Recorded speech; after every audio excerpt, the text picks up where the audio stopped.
Stillman and Company, 102.5, 106.3 The Game, streaming live on Twitter, Twitch, YouTube, and Facebook live from the Busy Bee Plumbing, Heating, and Air Conditioning Game National Studios on a Fireball Hot Take Friday. Ian is here today. Hello, Ian. What up, what up? We got a lot to get to today, boy. We got a lot to get to. So last night, we were all posed with a choice.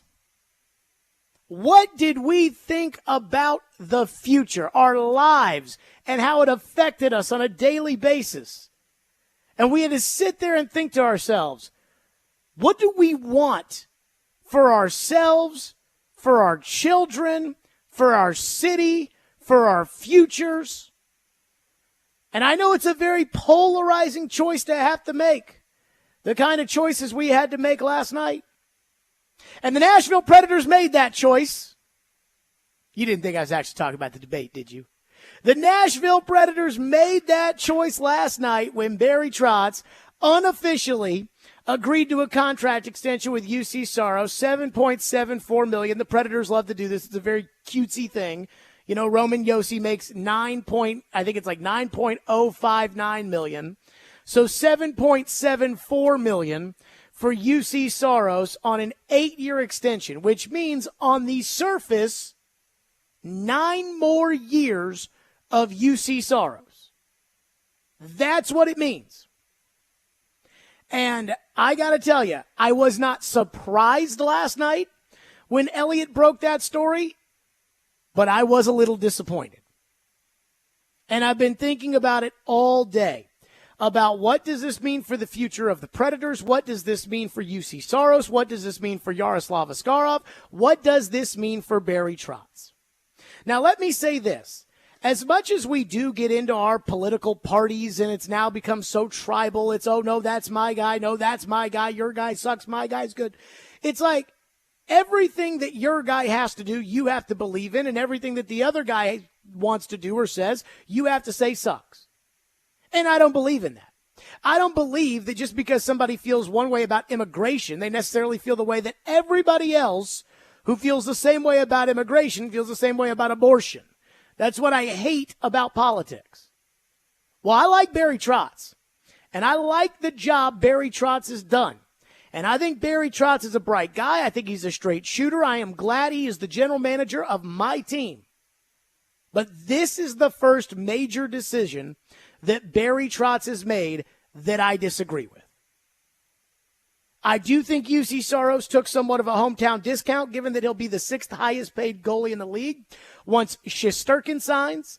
And his contract, again, at $7.74 million, that's not going to go up with league-wide inflation, which is absolutely going to happen during the life of this contract because the NHL's TV contract is up after 2028, and the need for live sports is so massive. The NBA has deteriorating ratings.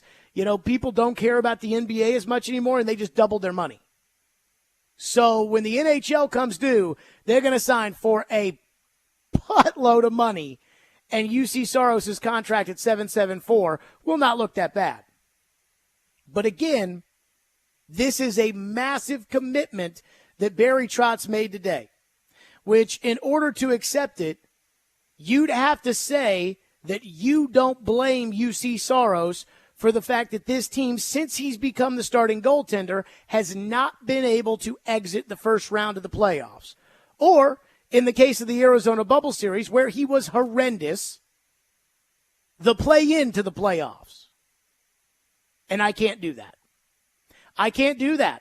I sat there and watched the Vancouver series. I was optimistic, and I really, at that point, had not made up my mind, and I watched the Vancouver series, and another series again with Saros in net where you don't win and another first-round exit, and I'm like, when are things going to change? And when you pay a goalie $7+ million a year, look, I get it. Bobrovsky makes 10, and Shesterkin's going to make more money than that, and Hellebuck makes more money than that. I understand. But when you pay a goalie in a league with a real cap, when you pay him $7.75 million a year, he's got to steal games and steal series in the playoffs, and UC Saros doesn't do that. At least he hasn't done that yet. And while I hate whenever a sports argument turns into, well, who are you going to get that's any better? Anytime we talk about firing a coach, there's always who are you going to get that's any better? As if there's not some offensive or defensive coordinator we don't know about who's the next Kirby Smart or the next Sean McVay. Who are you going to get to see better? But in the case of a quarterback or a goaltender or something like that, I get it.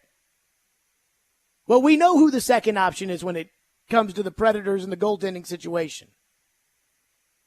And the Predators' second option is the top goalie prospect in the game, who's the highest draft pick the Predators have made in a decade since they drafted Seth Jones. So again, while I've agreed with almost every move that Barry Trotz has made in the year that he has been the general manager of the Predators, whether it's dumping Ryan Johansson and dumping Matt Duchene and signing Ryan O'Reilly. Remember, a lot of people are upset when they signed Ryan O'Reilly because they looked at his age and they said, 4 years? What are they doing this for? This team should be rebuilding. This team should be. And Barry Trotz said, nope, I want the serial winners around my young guys. And I thought that was a good move. And I like Ryan O'Reilly, and I'm glad Ryan O'Reilly is a Predator. I was totally in on not selling at the trade deadline because this team looked like they were going to the playoffs, and this team had done enough to make me think they could do something in the playoffs. I love the Jason Zucker move. You give up a 6th-round pick to get a second-line forward. Everybody else is giving up first- and second-round picks for Reynolds at the deadline. You're getting a good player in Zucker. You're only giving up a 6th. So every move so far I think I've agreed with from Barry Trotz. This is the one that I'm not sure I feel so good about. I remember when the Predators signed Ryan Ellis to that massively long contract. And if you remember, I was banging the table saying, trade him, trade him, trade him. Get the young assets, get the money, get a couple of prospects, get a couple of picks. Hal Gill told me I was crazy. And I said to Hal, I don't like these 8-year deals. And Hal said, well, then you're not going to get players. If you don't want to give 7- and 8-year deals, you're not going to get players. But the truth of the matter is, when you look at the last generation of the Predators, of all the long contracts they've signed, most of them have not worked out. Ryan Johansson did not finish the contract. Victor Arvidsson did not finish the contract. Kyle Turris did not finish the contract. Matt Duchene did not finish the contract. Even Shea Weber, first ballot Hall of Famer. Shea Weber didn't finish the contract. And the second thing with this is I just really don't believe in investing in a goalie. I don't believe that in the playoffs in the NHL, teams win because of the goalie. I don't think that's why Vegas won. I don't think that's why Colorado won the year before that. I do know Bobrovsky makes $10 million, and he was a big part of why the Panthers won. But again, for the most part, I just don't believe investing in a goalie to get you over the hump in the playoffs. And I certainly don't believe in the long contracts. That said, I am a believer in Barry Trotz. And some of the controversial decisions, like firing John Hines or canceling the Vegas trip, have all worked out magically. But at the same time, none of those moves carried the implications that this one does. Getting rid of Johansson, what's the downside to that? That he's on the books this year for $4 million? So what? There's really no downside. It's not like Ryan Johansson was going to go to Colorado and become Nathan McKinnon 2.0. It's not like firing John Hines. I mean, the Wild have snatched him up. I don't know about you guys. I'm not totally afraid that the Predators just fired hockey's version of Bill Belichick. This one has serious implications. This is a franchise-level commitment to a goaltender who wins 31% of his games in the playoffs. And this is a fan base that is not going to be patient if UC Saros keeps winning 31% of his playoff starts. By the way, Pecorine won 51% of his playoff starts. Let me say this. Barry Trotz was up front with every single one of us. He came on this show on Monday, and he made it clear that they were going to sign UC Saros. So it's not like we should be surprised. And again, last night, when Elliott put out there that the Predators had signed UC Saros, I wasn't surprised. But I wasn't happy about it either. It's not a move I agree with. But again, That's why he makes those calls. That's why he makes that money to make those decisions. And that's why I make the money I make in order to analyze those decisions. And my analysis of this is it's not something I would have done. 615-737-1025 is our phone number, 615-737-1025. 9 more years of UC Saros. But the one thing that I will not say, Barry made it clear he was going to re-sign Saros on the show on Monday. He also made it clear he was going to give UC Saros trade protection.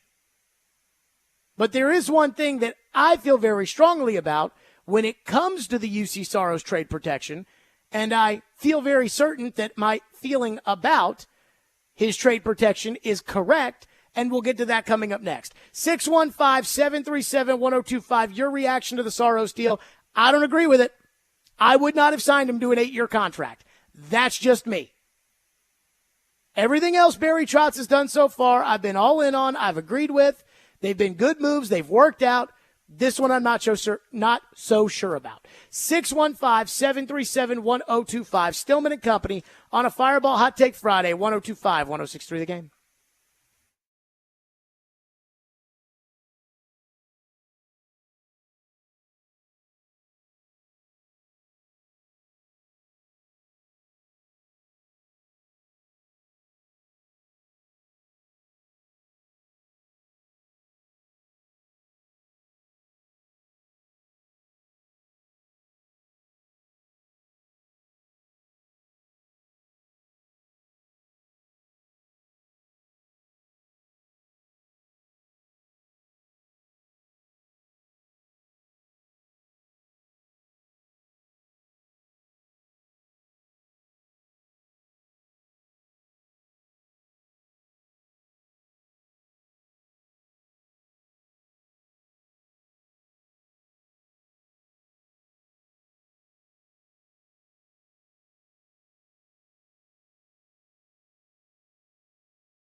Given the Askarov situation, does that make you maybe a little cautious about including a no move in a deal for Saros?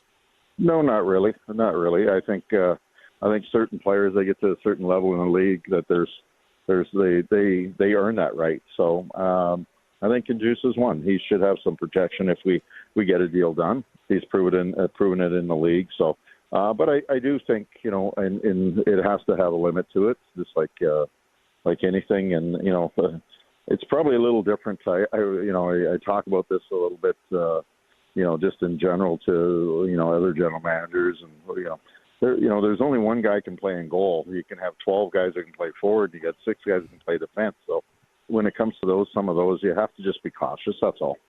That was Barry Trotz on our program saying, when I asked, are you nervous about giving UC Saros trade protection? And Trotz was like, no, not really. And you want to know why I don't think he was nervous about giving trade protection to UC Saros on Monday, Ian? Why is that? Because he probably already did it. At that point, when I said, you nervous about trade protection? No. Because he probably already had done it. Now, I do think we need to be specific about the trade protection. Because, as Barry said, you can have 12 forwards. You can have 6 defensemen, but you can only have 1 goalie. So if you give a goalie a full no move and that blows up in your face, you're screwed.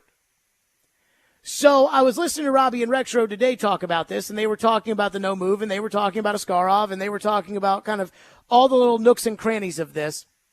I'm going to tell you what I think is in my gut. You got that, Ian? Write that down. This is in my gut.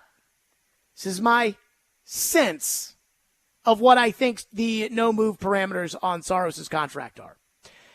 I think that the early portion of the contract extension probably does feature a full no-move, but as the contract gets later down the road, my gut feeling is that it probably becomes significantly less strict. That in order to give Saros the 8 years on the deal, the Predators basically had to say to him, look, we're committed to you for now, and you'll be our starting goalie for a little bit on the front end, but eventually we may switch it over to the other guy. And if we do, we need to have the ability to be able to do so. And I believe that, again, we know how much of a straight shooter Barry Trotz is. It would not surprise me if when they sat down to hammer this deal out, if Barry Trotz looked at UC Saros' agent and said, we'll give you a full no move for the first 3 or 4 years of the extension, and then after that, it's going to dwindle. So that when we get into years 5, 6, 7, 8 of this contract extension, we will be able to move UC, or, we'll be able to do something. We'll be able to, he gives us a list of 10 teams that he doesn't want to go to, and then we can operate from there. But I guarantee you, this is not a full move, a full no move. In fact, should I guarantee that, Ian? If I'm going to guarantee it, should I guarantee it, or does it really count as a guarantee? I mean, sure, I guess it would count as... Nah, it's cheating. Okay. It'd be cheating to guarantee that. But I do guarantee it. That this is not an 8-year full no. This is not Yossi. This is not Forsberg. My gut is telling me. And I do think, again, there is going to be this huge sentiment that the Predators have made their bed, and it's UC Saros, that they have planted their flag into the ground, and it is UC Saros. And I believe that that is the reality of the situation, even if that's not what they're intending it to be. My, again, sense is that they are not planting their flag into UC Saros. They are planting their flag into UC Saros right now, and then 3 or 4 years down the road, they will assess as far as Askarov is concerned. Again, I think that sounds nice. I'm not sure that that's really feasible. I mean, Askarov is not going to be happy about this Saros trade, and he needs a new contract after this year, and who knows, he always has the ability to go back to Russia, which is something to keep in mind. But as far as the trade protection, I am convinced it is not a full no move. And I do think the Willie Donick utopian plan of let's re-sign Saros, let's bring in Askarov to be the backup, and they're going to sign another backup this year.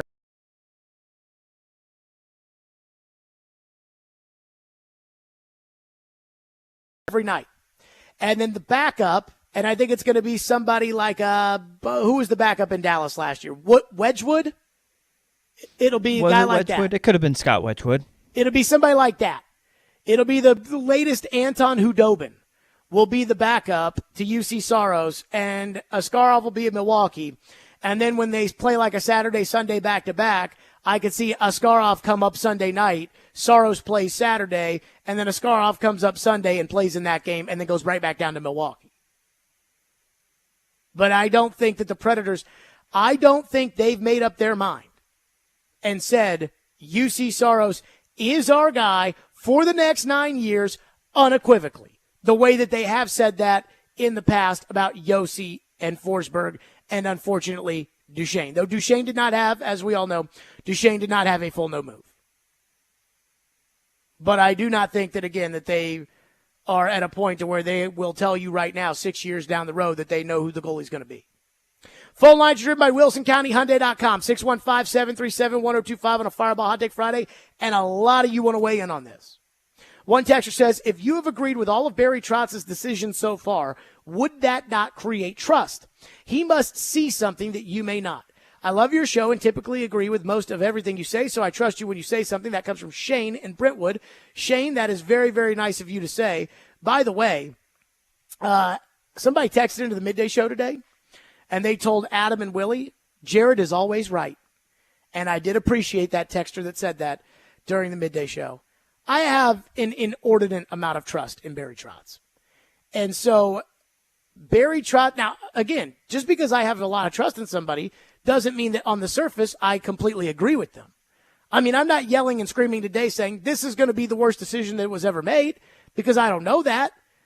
But I just disagree with it. I mean, very well, Barry Trotz could be right that Saros is a part of the solution of why they don't win in the playoffs and is not a part of the problem. And that just like Sergei Bobrovsky, and we looked at their numbers over kind of this point through their careers, and Bobrovsky, who had played 2 more games than Saros up into this point, had incredibly similar stats. And so maybe Saros is really that good. And if they can get some better players around him with some better free agent signings, some better drafting, some better developing, then everything will take care of itself. And you won't have to worry when you get into the playoffs about the fact that you're going to get beat by Arthur Shilovs or Pavel Francosa or whatever the hell the guy's name was from Colorado. You won't get beat by those Scarbinis, and because you'll have better players in front of you. I just telling you where I sit today, I disagree with it. That's just how I feel. Matt says, it seems really smart to me. If you want to trade him in 5 years, just like you said, everybody else will be making $15 and $16 million, and it should make the trade easier. Maybe. You know, the question is, when it comes to Saros, if you want to trade him 5 years from now, and he'll be 5 years from now, he'll be 34 years old. If you want to trade him 5 years from now, there will be a reason that you want to trade him. And hopefully the reason is simply that Yaroslav Askarov is, you know, the best goalie in the NHL, and there is no reason to have UC Saros here anymore, and he can go start for somebody else and you can make the trade. And then you're right. Then the fact that the 774 would actually probably look pretty good. But another reason, or at least something to be fearful of, is the reasons that you may want to trade him may be a reason why nobody else wants him, which is exactly what happened with Ryan Johansson and Matt Duchene. I do not like the long contracts. I don't have a problem. 2, 3, 4 years, I don't have a problem with that. I got a problem with the 6 and 7 year deals. Because again, every time the Predators have rolled the dice on those outside of Forsberg's 6x6 and Rene's big deal going back to 2012, every time the Predators roll the dice on these big deals, they have literally blown up in their face every time. Whether it was the Turris, the Johansson, the Duchene, every time. And it makes me nervous. Ed texts into the text line and says, take out the playoffs that he has not been a lead in, and UC Saros has not had a good start to any season since becoming the starter. He is, in fact, a slow starter. That is absolutely the truth. And last season was the worst. Ed says he ranked 36th out of goalies prior to the 18-game point streak. Lankinen was ranked higher than UC Saros, and I don't see him getting better as he gets older. I think that just told Preds fans that we are not winning the cup anytime soon. Saros is going to have to win the playoffs with this contract. You know, I mean, there's no way around it. And I don't give a rat's ass if it was this guy's fault for taking a penalty or it was that guy's fault for not getting to the, you know, we couldn't get to the hard areas, and this guy, he couldn't, this guy got hurt, this guy couldn't. Saros is going to have to win the playoffs. Like, there's just no way around it. In order for this deal to not get you fired, Saros has to win in the playoffs. And I can't just get up here and tell you that Saros is going to win in the playoffs when Saros has not won in the playoffs. The slow starter thing doesn't necessarily bother me unless we have another pandemic, knock on wood, and we have to restart the season with one preseason game like we did in the bubble. But in hindsight, and there was no way to know that Saros was a slow starter then because I think it was his third or fourth year in the league, and he had never been a true starter at that point. But, I mean, given his slow starts, they should have started Pecorine in that Arizona bubble series just because Saros is terrible at the beginning of seasons. Now, again, I don't think that's that big of a deal, but it should be noted that if he comes back off of an injury, that he's going to struggle at the beginning when he comes back because that's just what happens to him. But again, as far as I'm concerned, he's going to have to win in the playoffs in order to justify the deal. This is a commitment. And again, Forsberg was a commitment too. But Philip Forsberg can play on the first line, the second line, the third line, or the fourth line. If you get a better player than Philip Forsberg, then you can move Philip Forsberg down. Similar situation with Roman Josi. There are other defensemen. But you only pay one goalie. And when it comes to Saros, today you decided you're paying him. He's the one goalie. 615-737-1025 is our phone number. If you want to get in, we'll get back to your phones. 615-737-1025. Ian, did you see the Askarov Instagram post? I heard about it. I don't have Instagram. So I did see the Askarov Instagram post, and I saw the Frank Saravalli report. And there is we need to talk about this. It is what it is. Do not miss out on Nashville's best deal for Deacon's New South in downtown Nashville, where exceptional service meets exceptional Southern service. Their dry-aged steaks and chef-inspired dishes are complemented by inventive sides and desserts featuring locally sourced produce. Head to theGameNashville.com/deals now to get a $50 gift card for only $25 while supplies last.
You draft a guy, Askarov, with a high first-round draft pick. You are drafting him because you believe he's the future. And Nashville's always had a goaltending pipeline. I get it. But you're drafting him to be the guy. When you draft a guy to be the guy, he's usually brought up faster than the average developing goalie. So if you go off the timeline, it's sort of Askarov time. And when you give the other goalie 8 years, it's over. You just built a fence, a wall, and an impenetrable wall. And, I've heard some people say, well, Nashville, they're patient with their goalies, and Saros had to wait for it. So what? Askarov wants to play, and I'm sure at this point he feels like he's ready to be a National Hockey League goaltender. So there's no way Barry Trotz did this deal thinking he could placate Askarov as well. There has to be an understanding. I'm sure he heard from his agent. There has to be an understanding that they have to accommodate this guy. So I don't know what the demand is for him or how quickly you need to get him out of the organization. But the idea that you can just be patient, play the long game with this, and keep him in Milwaukee, there's no way Barry Trotz could have done a deal of that fashion thinking. That was Boomer Gordon on NHL Network Radio about an hour ago. And let me say this. I could be wrong. I actually think that's exactly what happened. I think Boomer Gordon saying, hey, you draft a goalie 11th overall. I mean, yes, goalies take longer to develop, but you're trying to get that goalie up to Nashville sooner rather than later. And this guy's been down for 4 years. So what are you going to do? You keep him in Milwaukee for 7 more years? No. You going to have him be the backup? No. This guy was drafted to play. This guy wants to play. And at some point, you're going to have to move him so that he can go somewhere else and he can play. And Boomer Gordon saying there's no way Barry Trotz thought that he could make this move and at some point make Yaroslav Askarov happy. And I actually think that Barry did think that. Now, I don't know if it's feasible or not, but I think Barry Trotz looks at it like, hey, I've got a good young goalie in Askarov. I've got a good in his prime goalie in Saros. So I'm going to extend Saros. I'm going to give him a little trade protection on the front end. We're going to bring Askarov along slowly because that's what we do. And Barry Trotz said that the day he took the job. He said, we're not going to microwave our players. We're going to cook them in the minors. And I've always said, things like that on the front end sound good. But then when you want to practice them, there is a whoa, whoa, whoa, whoa, whoa, where's our guys? And I get it because I'm the one saying, whoa, whoa, whoa, where's our guys? But he's going to cook them down in the minors. And then he's going to bring him up and he's going to have him back up Saros. And then he's going to go a little, I think Barry's plan is to have it go 1A, 1B for about 3 or 4 years. Not starting this year, but maybe next year. 1A, 1B. And then he's going to make a choice. And by then the trade protection will go down on Saros so he can move him if he wants to. But we have to take the other guy's feelings into account. And Yaroslav Askarov put up on Instagram this morning a picture from the beach with a cryptic message that says, everything happens for a reason. Now, when do people say, hey, everything happens for a reason? Everything will work out the way it's supposed to. Do they tell you that after you get promoted? Do they tell you that after you have a child? Hey, everything happens for a reason. Congratulations, Bob and Cindy. Everything happens for a reason. No. They tell you that after something bad happens. You get laid off. You get dumped, cheated on. Everything happens for a reason. You get cut from the JV team. Everything happens for a reason. Nobody ever says that after a good thing. So when he says everything happens for a reason, I know he's pissed. And I'll tell you the other reason why I know he's pissed. Because it was in English. Yaroslav Askarov's first language is not English. And his Instagram post from 4 days ago was not in English. So Yaroslav Askarov, who, again, he speaks English, kind of. I believe he had Igor Afanasyev as his translator with the media. But, again, being able to speak English and feeling comfortable to do it in front of the media are two totally different things. So Yaroslav Askarov speaks English to an extent, but it's not his number one language, and he's posting a cryptic Instagram story 6 hours after UC Saros signs a contract extension in English, and that is telling me that he's pissed because he wants us to know this. And so I don't know how Barry Trotz handles this because, look, we had Pekka Rinne on the show, and I asked Pekka about the whole Milwaukee thing. In fact, Ian, if you want to cue that cut up for me when Pekka talked about being in in Milwaukee for 3 years, Pekka said, and this will be year 3 for Askarov going to Milwaukee. Pekka said at the time he didn't like it. Now that he can look back on it and he sees he has a statue, he seems to be okay with it. I do wonder this from your perspective because you spent time in Milwaukee. How important is the extra time in Milwaukee as opposed to, well, he's doing well in Milwaukee, now bring him up here and make him the starting goalie for the Predators? It's so important. Like at the time when you're a player, like I played 3 years in Milwaukee, and I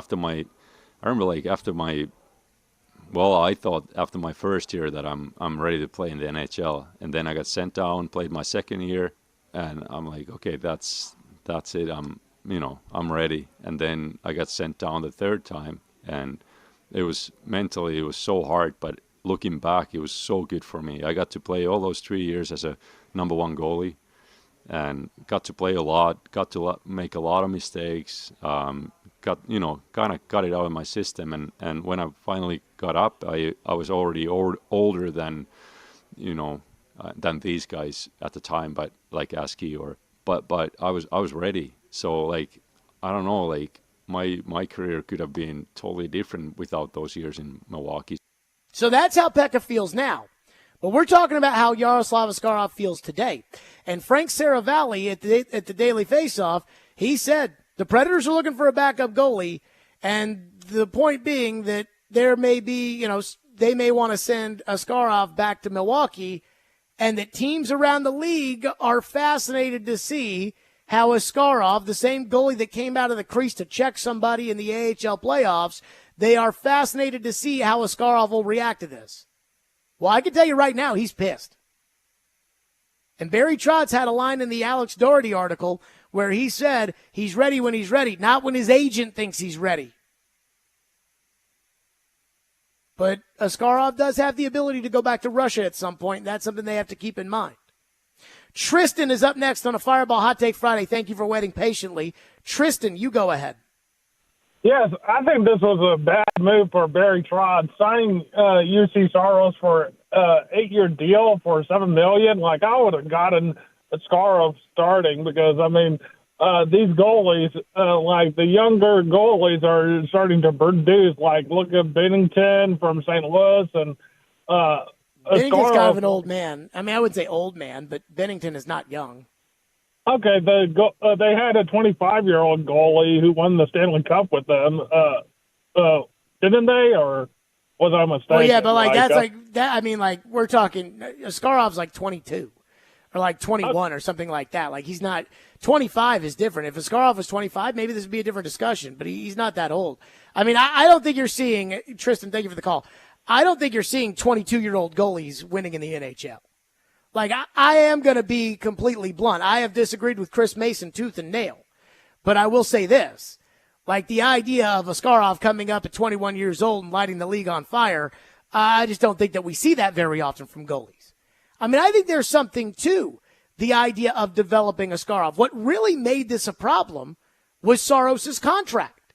That's what made this a problem. If Saros had been signed for 2 more years or 3 more years, then the Predators would have been in a perfect spot to say, okay, Askarov goes back down to Milwaukee for year 3, and then after year 3, and Askarov is not going to like going down to Milwaukee because, again, Pekka said he thought it was the worst thing in the world when he got sent down back to Milwaukee.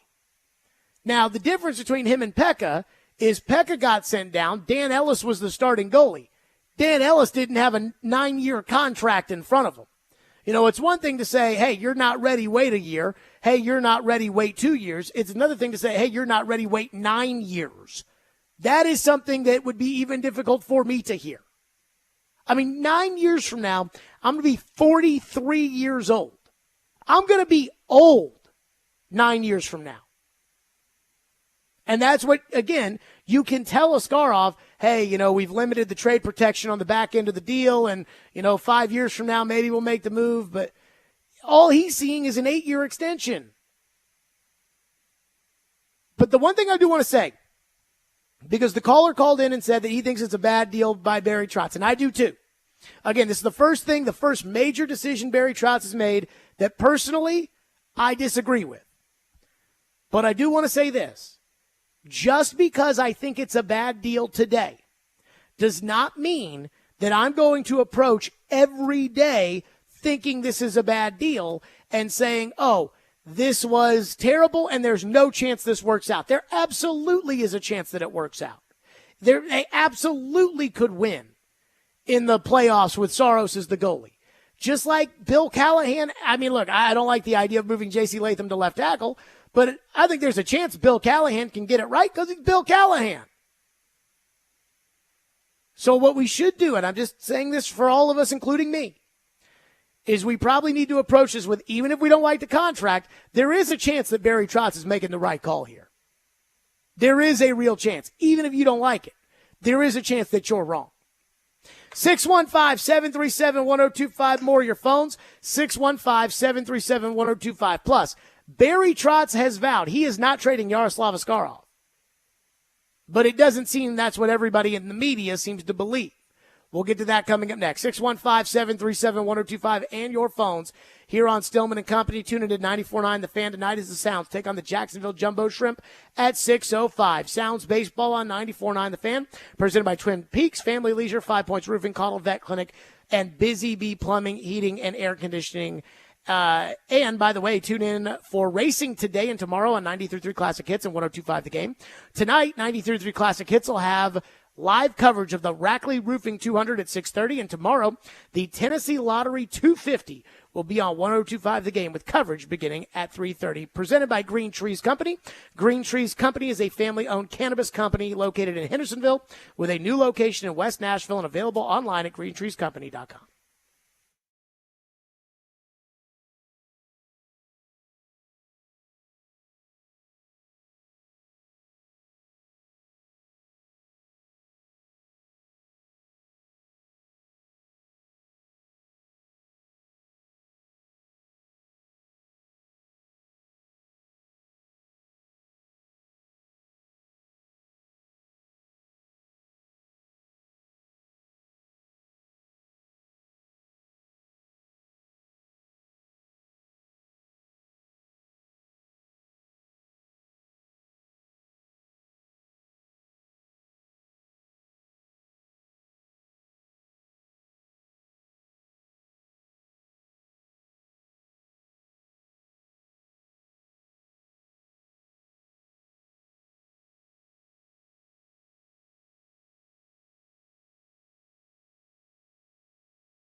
with Askey. We want to just make sure that he's, continues to keep growing. He's a great prospect, but he's still pretty raw, and that's one of the reasons that bringing Mitch Korn back with him and Ben Vanderklok and Jason Barron and Pekka Rinne and our goaltending department.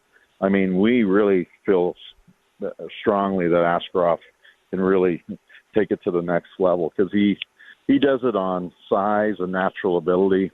And now if we can just bring a little more of the technical game, a nice blend there, then you're going to see he's at the same pace that Pekka was in. If you remember where Pekka was in his career, I think he played his third year. Dan Ellis actually beat him out at training camp, and he went down to Milwaukee, I think it was the third year. And then he came back after that, and he never looked back. He's going to have a Hall of Fame career. So I'd like to see that with Askarov as well. That was Barry Trotz on Monday. Does that sound like somebody that doesn't think that he's got Yaroslav Askarov in his long-term plans?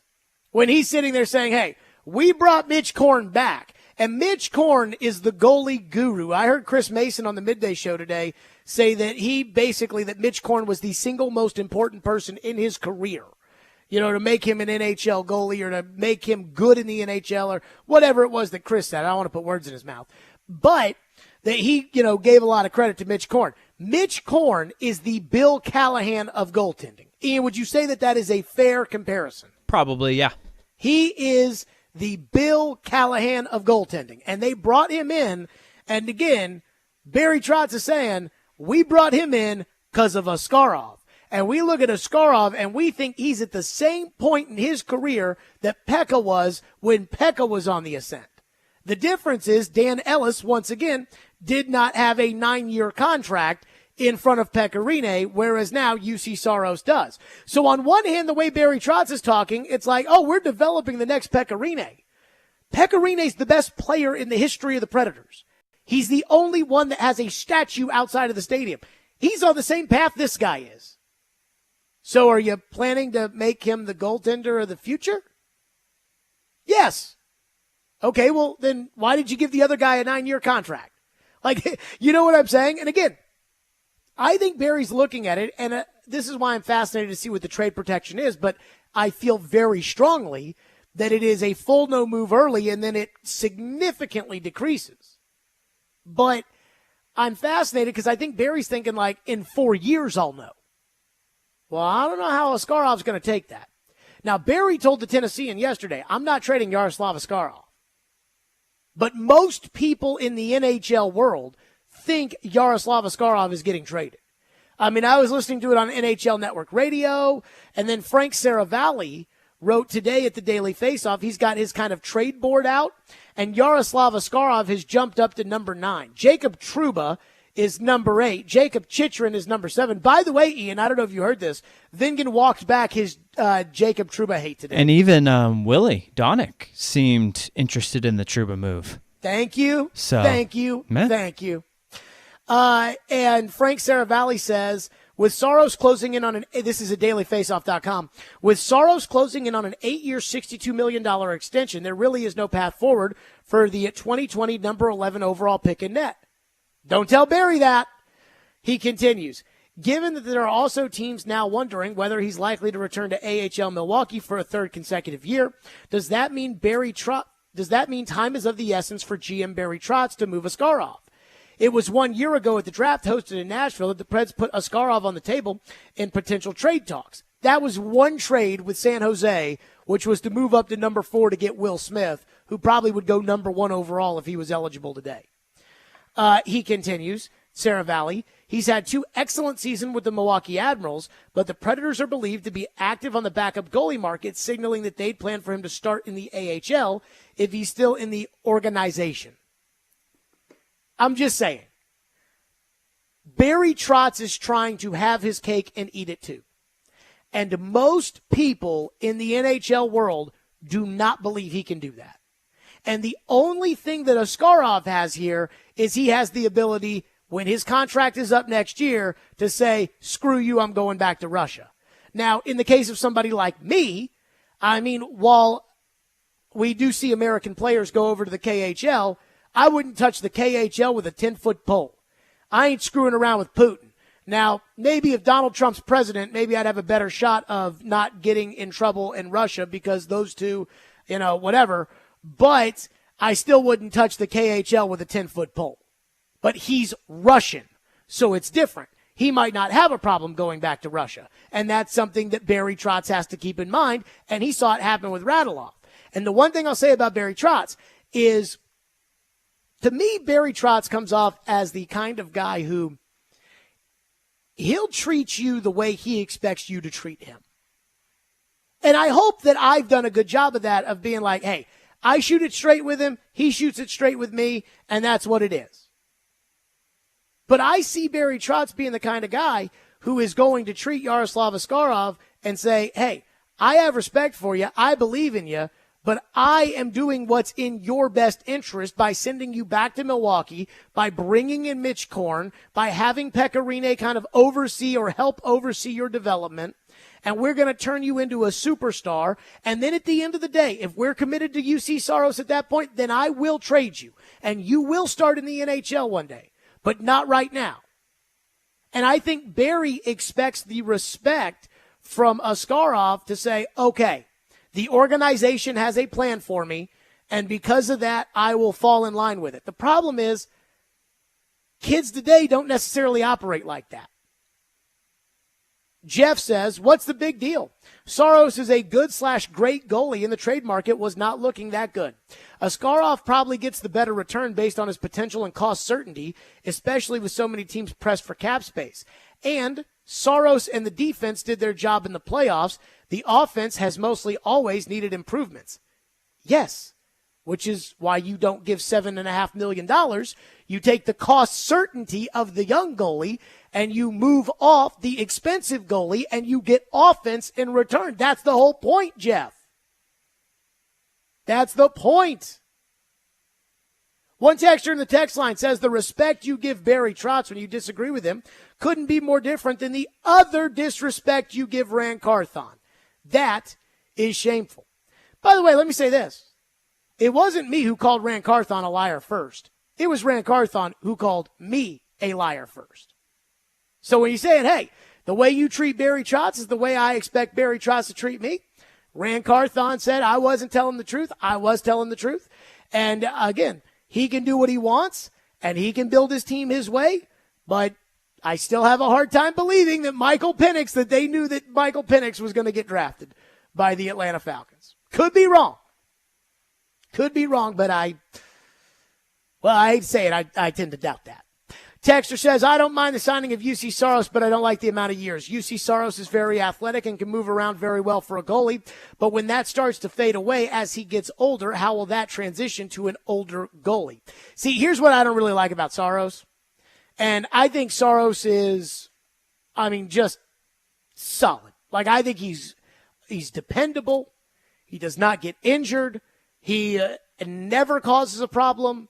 We talk about, hey, can Pekka or can Askarov go back down to Milwaukee and take his medicine and deal with it? Saros had to spend most of 2017 in Milwaukee because if he played X amount of games, he would have been eligible for the expansion draft. So what the Predators did was they had Merritt Mazinitz as the backup goalie, and then they would call Saros up to start and then send him right back down.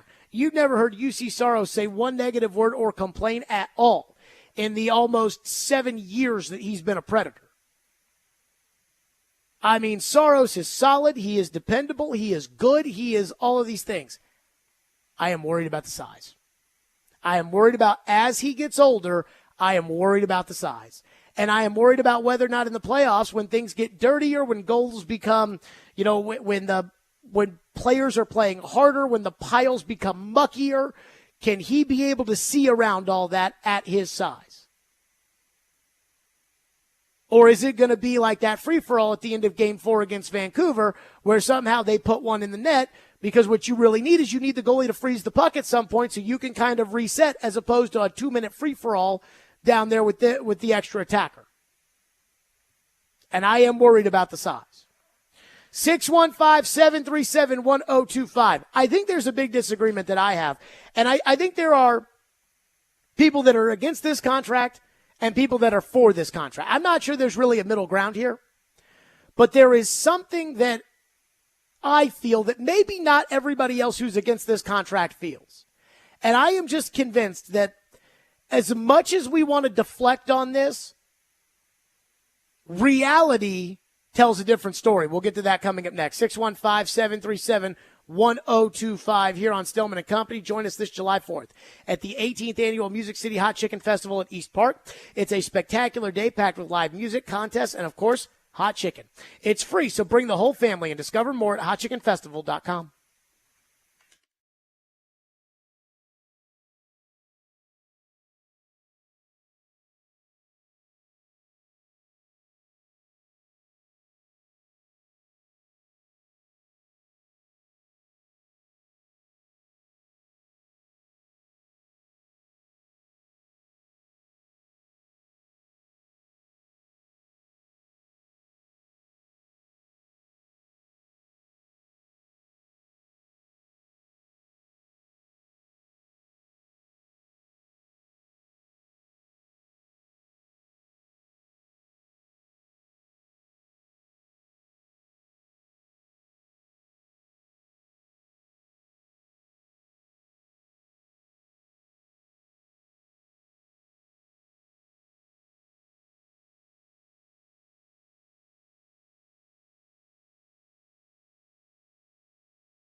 Stillman and Company, 102.5, 106.3 The Game, streaming live on Twitter, Twitch, YouTube, and Facebook live from the Busy Bee Plumbing, Heating, and Air Conditioning game in Nashville studios on a Fireball Hot Take Friday.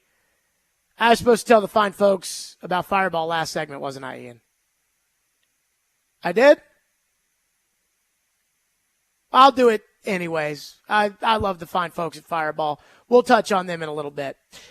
I do want to get to this, though. Again, the big story of the day, UC Saros, an 8-year extension, which really means a 9-year contract at $7.74 million. And it did make me feel warm and fuzzy inside to hear that cut that Ian played during the update of Elliot Friedman saying Saros told his people, get this deal done. I want to be a Predator.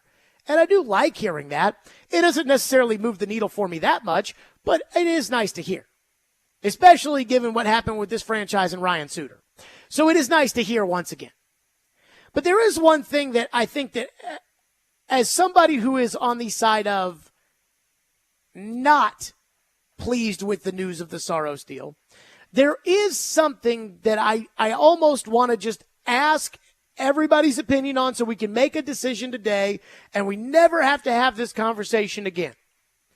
But I do wonder, how much is a goalie responsible for his team winning or losing? You know, the Predators are 5-11 in the playoffs with UC Saros. They have lost playoff games and playoff series to a bunch of average goalies like Arthur Sheloffs and Casey DeSmith and Thatcher Demko and Darcy Kemper and Alex Nedeljkovic. I mean, for the most part, outside of Demko, those guys are backups. Now, Kemper's probably a low-end starter, but none of those guys are, Igor Shesterkin, right? Or Andrei Vasilevsky. Those guys, they're all average. So how important is the goalie to winning? Because the Predators don't win these games, and they don't win these series. And then I sat there after the Vancouver series, and I thought, if I'm going to pay the goalie $7.74 million, I need to know that I can win with him. If I'm going to commit to the goalie for the next 9 years of my life, I need to know that I can win with him. It's like the 84-year-old owner of the Dolphins. If he signs Tua to a contract extension, he either has to hope that Tua has to think Tua can win him a championship, or no, I'm probably not going to win a Super Bowl for the rest of my life, which I'm not sure I would like if I was in his position. So again, how responsible is the goalie? Because a lot of people will say, well, it's not Saros' fault that they didn't score in that Game 6 against Vancouver. And you are partly right. But at the end of the day in sports, there are only 3 positions where there is a W or an L by your name. Goalie, pitcher in baseball, and quarterback. A starting pitcher in baseball has a win-loss record. In fact, for about 50 years, it was the single most important thing about a starting pitcher. How many wins? How many losses? He's 8-3. He must be good. A third baseman does not have a win-loss record. Do you know what the win-loss record of Barry Bonds' teams were when Barry Bonds played? Nope. Can you find it on the back of a baseball card? Nope. Is there any real way to find it? Nope. Doesn't exist. Go to football. You can go to ProFootballReference.com, and it took me this morning 20 seconds to find out that Ryan Tannehill was 39-24 as the starting quarterback of the Tennessee Titans. Anybody know what their record was when Derrick Henry started? Nope. You can't find that out. You'd have to go through every game that Derrick Henry had a little asterisk by saying that he started, and then you'd have to say, okay, let's see, they won that game at the Chargers. Okay, check. They lost that game versus the Seahawks, X. Like, you'd have to go game by game because, again, that's not a stat that we give running backs or wide receivers or tight ends or tackles or, no, quarterbacks. Kickers don't have win-loss records. Quarterbacks. And in hockey, no skater has a win or a loss attached to their name except for the goalie. Why? Because the goalie, like the quarterback, like the starting pitcher, The goalie is, on some level or not, responsible, fairly or unfairly. The goalie is responsible for his team winning and losing. So the way I look at the UC Soros contract today is the exact same way I look at Justin Herbert's contract with the Chargers. I love Justin Herbert. I think he is a great quarterback. I think he's got the size. I think he's got the arm. I think he's accurate. I think he's been in a bad situation. Cheap ownership with the Chargers, bad coach, bad GM, bad drafting. I don't even think he's in a good spot right now, even with Harbaugh, because the poor owners are still there, and he doesn't have a wide receiver to throw the ball to. But when Justin Herbert signed his $52 million a year contract last summer, coming off of one of the all-time greatest meltdowns in the history of the NFL playoffs when they lost to Jacksonville, I said, now that you're getting paid $52 million, and that was a loss for the Chargers that everybody blamed Brandon Staley for. I said, now that you're getting paid $52.5 million, it is your job to win. When you get paid franchise money, it is your job to win. Greg Maddux, great pitcher, Hall of Fame pitcher, not a great playoff pitcher. And it was his job to win. Greg Maddux used to say, when people would say, well, you've got an ERA in the threes in the playoffs, but you got a losing record. I believe Maddox's postseason record is 11-14. And they'd say, well, but you're not getting the run support because you got an ERA in the threes. You know, he lost Game 6 of the World Series to the Yankees. I think he got beat 2-0, and the Yankees clinched. And he lost one game, I think 2-1 in the World Series to the Yankees. And Greg Maddux said, you can make any excuse you want, but at the end of the day as a starting pitcher, you can pitch your team to victory. You can go out there and throw a shutout. Jack Morris pitched his team to a World Series. Madison Bumgarner has pitched his team to a World Series. And you know as well as I do that goalies in the playoffs can steal games and steal series. Just look at Bobrovsky in Game 7. He stole that game. Where's that with UC Soros when you play? And so now that he signed this franchise contract, I mean, to me, he is responsible for winning and losing. And look, it may not be totally fair, but this is how pro sports works. Why do we think Mahomes is the best quarterback? Because he wins. Why do we think that Aaron Rodgers is an all-time great quarterback, but not the all-time great quarterback?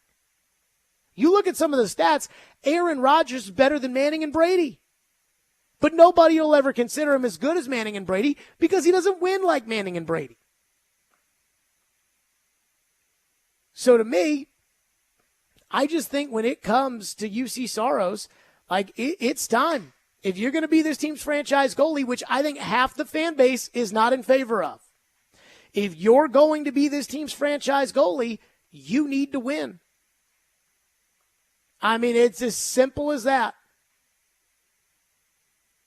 One texter says, how many games did Bobrovsky steal in the finals? The texter says 1, which was Game 1. If a goalie steals 1 game per series, he's doing well. Soros stole 1 versus the Canucks. I would argue Bobrovsky stole Game 7. Now, that being said, go back to Rene. Go back to that Anaheim series. 2011, 2016, 2017. Rene stole multiple games. In 2016, Rene stole Game 2 on the road. Rene stole Game 6 at home. And he stole Game 7 on the road. In which the barrage of pucks that he dealt with in Game 7. The Predators lost Game 4 at home in 2017 in the Western Conference Final. And Mike Fisher had gotten concussed, and Ryan Johansson had the surgery, the emergency compartment syndrome surgery after the Game 4. And I remember talking to our old boss at the time, the old general manager here, Jana Hampton, and I said to her, I go, you know it's over now, right? Like, it's been a nice run, and we've had fun, but tied 2-2 going back to Anaheim without your first-line center or your second-line center, like, you know it's over, right? And she was like, really? I was like, yeah. And then Rene stole Game 5 and Game 6 at home where the Predators got outshot like 42-13. When's Soros going to do that for you? Saros couldn't hold a 2-goal lead in the last 3 minutes of game 4, the most critical game of the Vancouver series. Or are we just going to say that it's not his job to win these games? Because I can promise you right now, this fan base is not going to be okay with another first-round exit where people are telling, oh, it's not Saros' fault. They're not going to be okay with that. They're not going to be okay losing to Alex Nedeljkovic again and being told, oh, no, it's okay. They're not going to be okay losing to Pavel Francois and saying, oh, no, it's okay. Arthur Sheloffs. It's not going to fly. 615-737-1025. Corey Curtis, News 2, joins us next on the program here on a Fireball Hot Take Friday. Let's talk Fireball whiskey. That's right, Fireball whiskey goes down so smooth and so great that, before I tell you about Fireball whiskey, we have a nugget, Ian. Okay. From Pierre LeBrun. This is from Pierre LeBrun saying, the Nashville Predators have received numerous calls on goalie Yaroslav Askarov in the last 24 hours in the wake of the UC Saros extension. The Predators are willing to move him, but have set a high price they feel is warranted. Nashville would like to move into the top 5 of the first round tonight with an Askarov trade. So far, there hasn't been a fit, but the Predators will keep talking to teams. Damn! 615-737-1025. Corey Curtis, News 2, joins us next on the program here on Stillman & Company. Fireball whiskey goes down so smooth and it tastes so great. There is no better way to ignite the night and to celebrate the draft tonight than to do so with ice-cold Fireball Cinnamon whiskey. I'll be out on the lake tomorrow. Probably make sure, not that I will because I'll be driving, but we'll make sure that we'll have the Fireball flowing. That's Fireball whiskey. Again, goes down so smooth and it tastes so great. Ignite the night. Please do it responsibly and be 21 years or older to enjoy. That's Fireball Cinnamon whiskey.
given the season that you guys had and the success that you had, has that changed the draft philosophy at all, or are you guys looking upside, upside, upside? Well, I think we always want to look upside, but we're looking for unique skill sets. I mean, you can't have everybody having the same skill sets, or you just won't have what you need to win in the playoffs. So you want to create some different skill sets. So where we're drafting right now, I mean, obviously Celebrini is the cream of the crop. There's some high-end defensemen probably, and there's probably 4 or 5 that are sort of in that next level. I don't think it's a particularly deep draft when it comes to those high-end guys like last year, especially in the, probably the first 8 or 10 picks. This year it's probably a little shorter, but there's some good players, and I've done some research, and we dug into it with our scouts. No matter what you think of the draft, there is always what I call a core player. There's core players sprinkled into the first and into the second almost in every draft. We're talking about the Braden Points and the Sebastian Ahos and people like that. That was Barry Trotz on our show on Monday. And now from Pierre LeBrun of The Athletic, reporting that the Predators are taking all these calls on Yaroslav Askarov after the UC Saros extension. Now, again, Barry Trotz told Alex Doherty yesterday that the chances of him trading Askarov or Saros this weekend were slim to none. Well, slim may be Barry trying to get into the top 5. You heard in that cut, Barry says they're trying to get up there because there are some superstars he thinks at the top of this draft. Here's what I think the Predators have to trade. They have Askarov. They have the 22nd pick. They have their first rounder next year. Tampa's first rounder next year. They have 2 second rounders this year, 2 second rounders next year, and then I think probably 4 other young high-end players: Evangelista, Matthew Wood, Joakim Kimmel, and Tanner Mullendijk. My gut, Barry's trying to take Askarov and 22 to get inside the top 5, where there are 4 high-end centers in this year's draft, albeit Macklin Celebrini is in a class all of himself at number 1. There's a little small guy, I think he's in Montreal or somewhere in Canada. He's a little small center who supposedly is good as Celebrini. He's just really, really small. That might be the guy Barry's targeting. I don't know. But there are centers, and Barry wants them. Corey Curtis joins us now on the program from News 2. So, Corey, let's start there. Let's start with Barry Trotz. Let's start with the Saros extension. Your thoughts? Surprised and not surprised. I mean, he made no question that they were going to sign him, and if you were going to sign him, it had to be long term. But I guess I keep looking at the assets and what you can get, and I don't know what they can get. They haven't been able to get what they wanted for Saros, but I think the main thing is it tells me he wants to win right now. I mean, that's what it says to me, and I know other people say no, this is what he had to do, and that may be the case, but I think they're trying to win like here and now. So when you hear that, and you also hear that Pierre LeBrun has reported that they are very interested in Steven Stamkos, and today Pierre came out, talked to Pierre. Pierre had Stamkos' agent on the record who said Stamkos is going to free agency. So before Stamkos signed, I believe, at the 11th hour in his last deal with Tampa Bay, and in this one where there are better offers on the table, his agent is saying on the record he's going to free agency, and Pierre has said the Predators are making a strong push for Stamkos. What do you make of that nugget, and would you welcome an addition of Steven Stamkos to the Predators? 40 goals last year. He's 33 years old, but at the same time, Barry says he wants to get younger and faster, and I'm not sure this does that. No, but it does give you a proven center, a proven scorer, a proven winner. Another guy who can help you, in the short term, in these, because if he does get up in the top 5 and he does get one of these guys, it doesn't mean they're going to be here this year, because how they like to marinate people in this organization. So, you can have that guy, until these younger guys, whether it be Matthew Wood or whoever they get this year and some of these other younger players, it buys them some time and allows them to compete right now. I think that is, and they've got the cap space to do it with. So, if there's a younger version of him out there, that's great. But, he's been in the league since he was, 19? So you feel like he's 40 because he's been playing forever, but he's only 33. There should be good years, left on Steven Stamkos. So this time last year at the draft, Barry Trotz and David Poile were kind of transitioning one to the other at this point in time, but it was becoming Barry Trotz's team. And I say this, Corey, because, you covered the Predators for a long time with David Poile as the general manager. I feel like with the Predators, we have been conditioned to a certain way, like a certain philosophy of how the organization. Barry Trotz was trying to trade up into the fourth pick, and I think at one point, the report was 4 first-rounders were on the table in order to try to move up to get one of those top 4 centers in last year's draft, and he got turned away at the end. Then he shocks us by buying out Matt Duchene. Then he shocks us by signing Ryan O'Reilly. Corey, I think that Barry might run this thing a little differently than David, and that's why I actually think that we've all been trained not to expect shocking from the Predators, but for some reason I wouldn't be surprised if we get shocked this weekend between the draft and free agency. Well, look, don't act like David didn't shock people. He did trade Shea Weber for PK Subban. True. That was a large move at the time. So, David did take some swings. He got rid of PK to get Matt Duchene. That was a swing, didn't completely work out. But that was the least shocking move. Yeah, I know, but I'm saying he took swings, all right? Now, Barry we're getting to know here in this role, and he looks aggressive, which is, kind of what the new GM is now in pro sports, because it's a win now era in virtually everywhere, and he wants to win now. He knows he's got Yossi, he knows he's got Forsberg, and he knows he's got Saros all in their prime.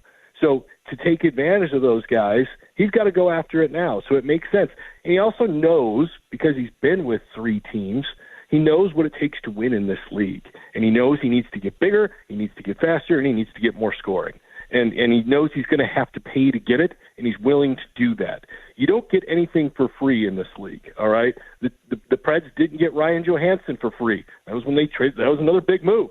Seth Jones was one of the bright young defensemen in the game, and they traded him to get Ryan Johansson, in a move that, he's not here anymore, but helped this team win a lot of games. So Barry is going to take those swings. He's armed to take a very big swing this weekend with all of the draft picks that they have. They can also, make a trade for players who have been, tagged by their teams, as restricted free agents, because they have the draft picks to go do that with.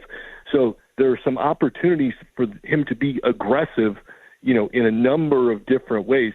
Obviously, you'd like to get one of those top 4, because that sets you up. Look at Stamkos, look at Kane, look at Ovechkin. Set their teams up for 15 years. And that's what he's looking for. He's looking for that core piece to build around for the next 15 years when he hopes to be this team's general manager. And he was here forever when they kept looking for a center and couldn't find him. So I understand his, I don't want to say desperation, but desire and aggressiveness to get that guy and say, I'd rather have 1 Ovechkin, Stamkos, Kane than 4, I don't know, Patrick Hornquist. I don't know. I was going to say Colton Sissons. Yeah, Colton Sissons, yeah. Guys who turn out to be 20, 25 goal scorers. I'd rather have the one guy who can score me 45 in a season every year. And to that point, Barry has said that. Like Barry has said, I've told the scouts, take the big swings. I can go get you third liners. Don't worry about that. Yeah, and I think he's exactly right about that. So to that point, Corey Curtis, News 2, is with us. Let's say that Askarov's on the table to get to the top 10. I just looked it up. According to The Athletic, 5 of the top 10 players on the board are forwards and 4 are centers, which would make sense for Barry's desire to get a center because they don't have a young center in the pipeline. But of the assets to trade, Askarov, 22, next year's first, Tampa's first next year, the 2 second-rounders this year, the 2 second-rounders next year, or even Evangelista, Wood, Kimmel, or Mullendijk, how deep into the toy chest would you be willing to go in order to get one of those 4 centers? assuming that it's not going to be Celebrini. Well, I mean, look, now that the Saros deal is done, obviously, Askarov is a piece in there. I think you're one this year, for sure. I think if you think you're going to be pretty good, then your one next year isn't, quite so untouchable. So that's 3 first-rounders. And then, Wood's the center, right? I think Woods could be a center, but he plays the wing in college, so I feel like he's a winger. Okay, yeah. He's a big body. He's about 6'4", 6'5". And look, if it meant getting there, name another piece and I would consider it. I would consider 4 big pieces. Evangelista. Yeah, absolutely. Wow. I like Evangelista, but is he Patrick Kane, Alexander Ovechkin, Steven Stamkos, Sidney Crosby? I mean, No. but so to that point, though, it sounds like only Celebrini is that kind of prospect, and then everybody else is probably one step behind that. Okay. Well, they would know better than me. But like I said, I like Luke Evangelista. Do you think he's ever going to be more than a 25-goal scorer? I mean, I think his peak is probably a second-line player. Yeah, I agree. I like him. I like him. But not irreplaceable, right? Correct. Yeah, and that's what we're talking about. We're talking about getting that guy, all right? And you're going to have to pay to get that guy. And I might be crazy. People might be listening to me telling me Corey's crazy out of his mind. I've covered this team for 20 years. I've seen a lot of guys. I haven't seen a lot of dudes. We can all name the dudes. We saw them all. They all stood out. They were all fantastic. One of them just went into the Hall of Fame, all right? And yes, he was a second-rounder as well, but it didn't get mentioned in that mix. But, if you think, while one of those guys, like only one of those guys is elite, but you think the other 4 are first-line guys, rock solid, I say go get them. Fireball Hot Take Friday. I would say, what's your hot take? That sounded like a hot take. What's your hot take this week? I never thought that I would be covering the WNBA on a weekly basis on Sports Extra. Okay. And it has been, it has been absolutely fascinating to see, the effect, not only Caitlin Clark, but the Angel Reese and some of these young, but having that young rivalry and having everybody know who it is. I mean, they played like 17 times now, and every time they play, everybody's talking about it. And I think it is absolutely, and I hope they carry through with this. I guess that's where I'm going with this. I hope they can follow through with this. It is such an exciting time for the women's sports landscape to have this opportunity, one they've waited for a really long time. It's been building in college, and now the WNBA is going to get its chance. I hope they follow through with it, and I hope it punches that league through to another level because it's fun to watch, and it's fun to see the reactions, and it's fun to see the interviews. And, I haven't been able to say that a lot about the WNBA, but right now, watching it, covering it some, is fun, and I'm excited to see what's next. Corey Curtis, News 2, as always on our program. Corey, thank you. All right, later. Yep, Corey, the hot take, Ian. Corey says, Askarov 22, next year's 1, and Evangelista to move into the top 5. Got to do what you got to do. Would you do that? Askarov, next year's 1, this year's 1, and Evangelista? Yes. I'd consider it. We got to figure out how good these players are. So I've got the Scott Wheeler, reports up there. I mean, this could be a monumental trade. Again, Pierre LeBrun is reporting that the Predators are taking all these calls on Yaroslav Askarov, and that in order to move him, as Barry'd have to have his socks knocked off, he's trying to move into the top 5. Who is in the top 5? We'll get to that next. Stillman and Company on a Fireball Hot Take Friday.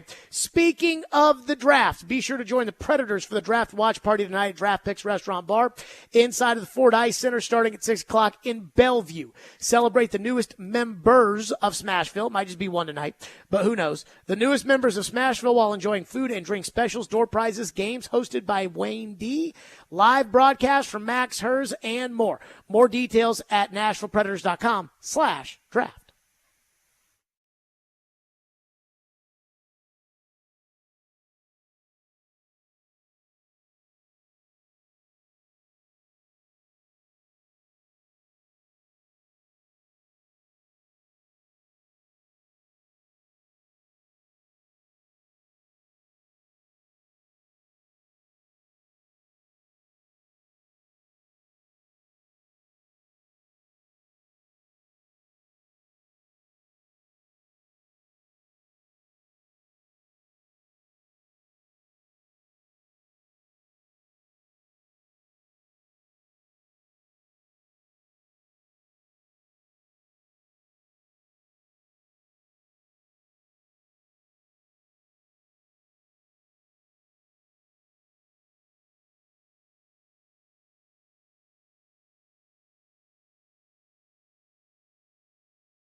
Obviously, Askarov wants to be a starter in this league, and he was drafted to be a starter in this league. I think any goaltender that was taken at the position that he's been in, and it's tough to get a major read on him so far. He spent a couple years in the American Hockey League. He's put up good numbers there. He got the start with Nashville this year and actually did quite well in that start. So the sample size is incredibly small on him at the NHL level. I mean, I guess there's a world where he could be a backup for a year or two at that point, and then you run from him and you try to find some value. So I don't know what Nashville's plans are, but I at least in the short term. But I think we know what their long term plans are right now. After this news coming out, it's UC Saros. He's their long term plan. So short term, I still think is up in the air. I don't think you have to deal him right away and just get him out of the organization. But at some point, they're probably going to have to move on from that player, and maybe you let him play back up to Saros for a while, get his feet wet in the NHL, hope it goes well, and jacks up that trade value a little bit, and you got yourself a nice piece to move to bring in something else.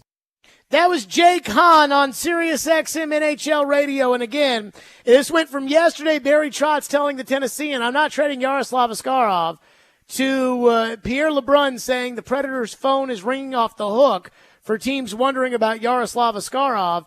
And Barry Trotz is saying, I'm trying to move into the top 5 in order to do this. Now, again, Corey Curtis just said on the show, he would trade Askarov 22 next year's 1 and Evangelista to move into the top 5.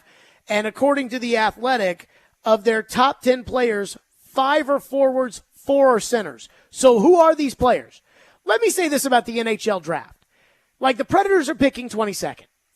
I really don't give a rat's ass about who they pick 22nd tonight, if they in fact stick and pick, because who they would pick tonight is probably going to end up being a second-line player. Maybe we're all lucky enough that he becomes a good player, but it's probably going to be a second-line player or a third-line player, and he's going to be down in the minors for 2 or 3 years. And, I mean, I'd rather worry about Steven Stamkos and what they're going to do in free agency than worry about, some 19-year-old out of Nova Scotia.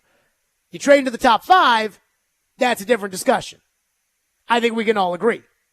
So we haven't really talked about any of these players because the Predators haven't been discussed of trying to move up there, or there being some realistic scenario where tonight we could see the Predators pull off a move in order to get there. So how good are these players? You are not getting Macklin Celebrini. He's going to San Jose. But Scott Wheeler of The Athletic, they have their player comps. So here's what they say about Macklin Celebrini, who's going number 1. A little bit of Sidney Crosby, Jonathan Taves, and Patrick Marleau. Sign me up. Then there's a bunch of players that are defensemen. There's a winger from Russia who they have in their mock draft going at 4, Ivan Demidov, who they write, I see some David Pastrnak and Artemi Panarin in. Ian, wouldn't you say Pastrnak and Panarin are kind of different players? Yeah, I guess so. Pasternak's pretty much more of a sniper.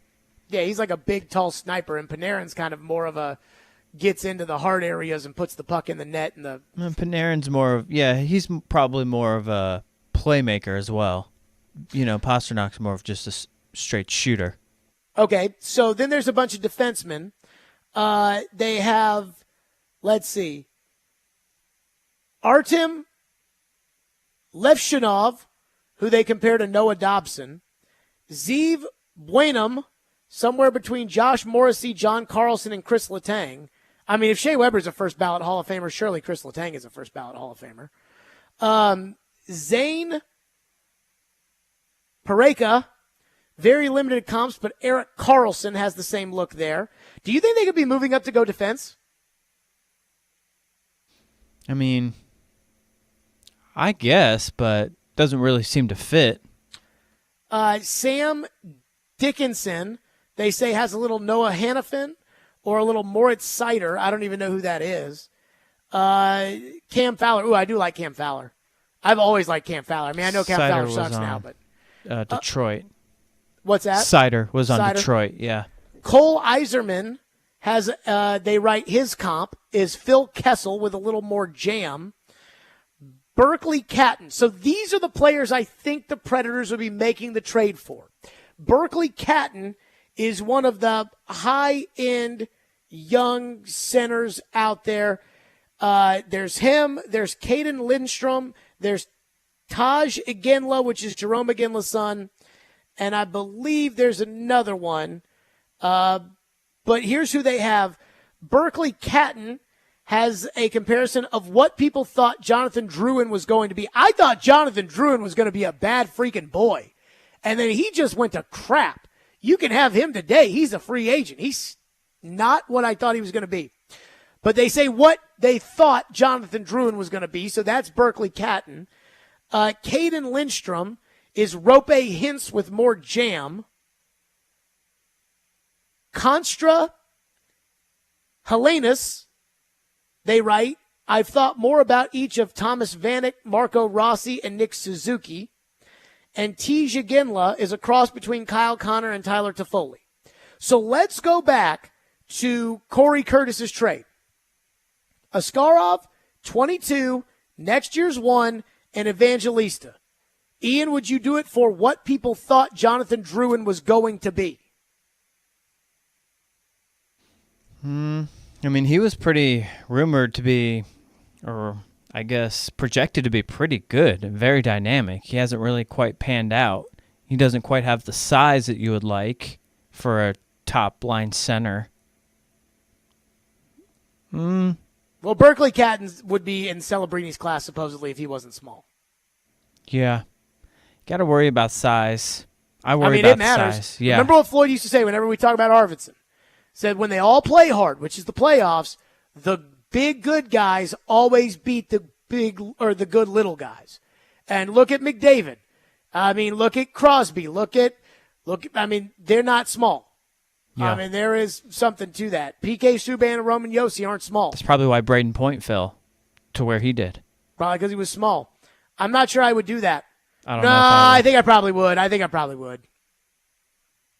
I mean, Evangelista, the question is how good is he going to be? And I think he probably maxes out as a second-line player. What about Caden Lindstrom? Rope Hintz with more jam. That sounds promising. But would you trade all that for it? Again, we're talking about Askarov, next year's first, 22, and Evangelista. Yeah, I don't know about all of that. I don't know. Probably not. So here's what I think Barry Trotz is doing. I think Barry Trotz is trying to get into the top 5, but I think he's trying to do it with just Askarov and 22. Like, I actually think that those 4 things would probably get you into the top 5 so that you can take I think it's Taj, I don't know, T-I-J. Taj Iginla, who they say is a cross between Kyle Connor and Tyler Toffoli. I mean, I don't think that you get that with just Askarov and 22, but that's what Barry's probably trying to do. And then the question is, if you don't want a young long-term goalie, how many other teams want a young long-term goalie who you can go get? And I think that's a fair question. Ryan in Nashville says, I agree. I hate giving Saros 8 years with Askarov ready to go. I don't care about the money, but 8 years is too much. 5 to 6 years would have been better. And I think the Predators would trade Askarov for the 10th pick. Or do you think the Predators would trade Askarov for the 10th pick from the Devils? Again, would you have to trade 22? Because all of these guys, I think this is a total of 10. You know, the comps are TJ Oshie and Jordan Kyrou and Martin Necas and Nazem Kadri and Brent Burns and Evan Bouchard. Those are all tier 2 players. Right, but wouldn't you trade your goalie if you've got the goalie signed for the next 9 years? Wouldn't you trade your young goalie in order to get a tier 2 player? Probably.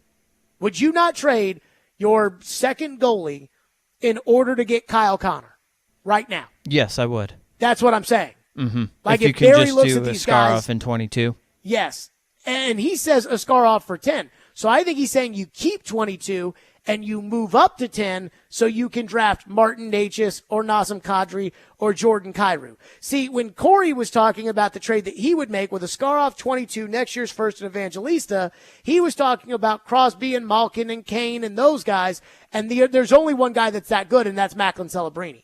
Again, Celebrini, Crosby, Taves, Marlowe. That's the only, bingo superstar kind of talent that they have here. And again, we're talking Crosby and Taves. Shea Weber's a Hall of Famer. Everybody's a Hall of Famer, but those guys are legitimate Hall of Famers. 615-737-1025. More of your phones. 615-737-1025. Stillman and Company, 1025, 1063 The Game.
You know, I think that there's a lot of talk about what this means for Askarov, and we'll see.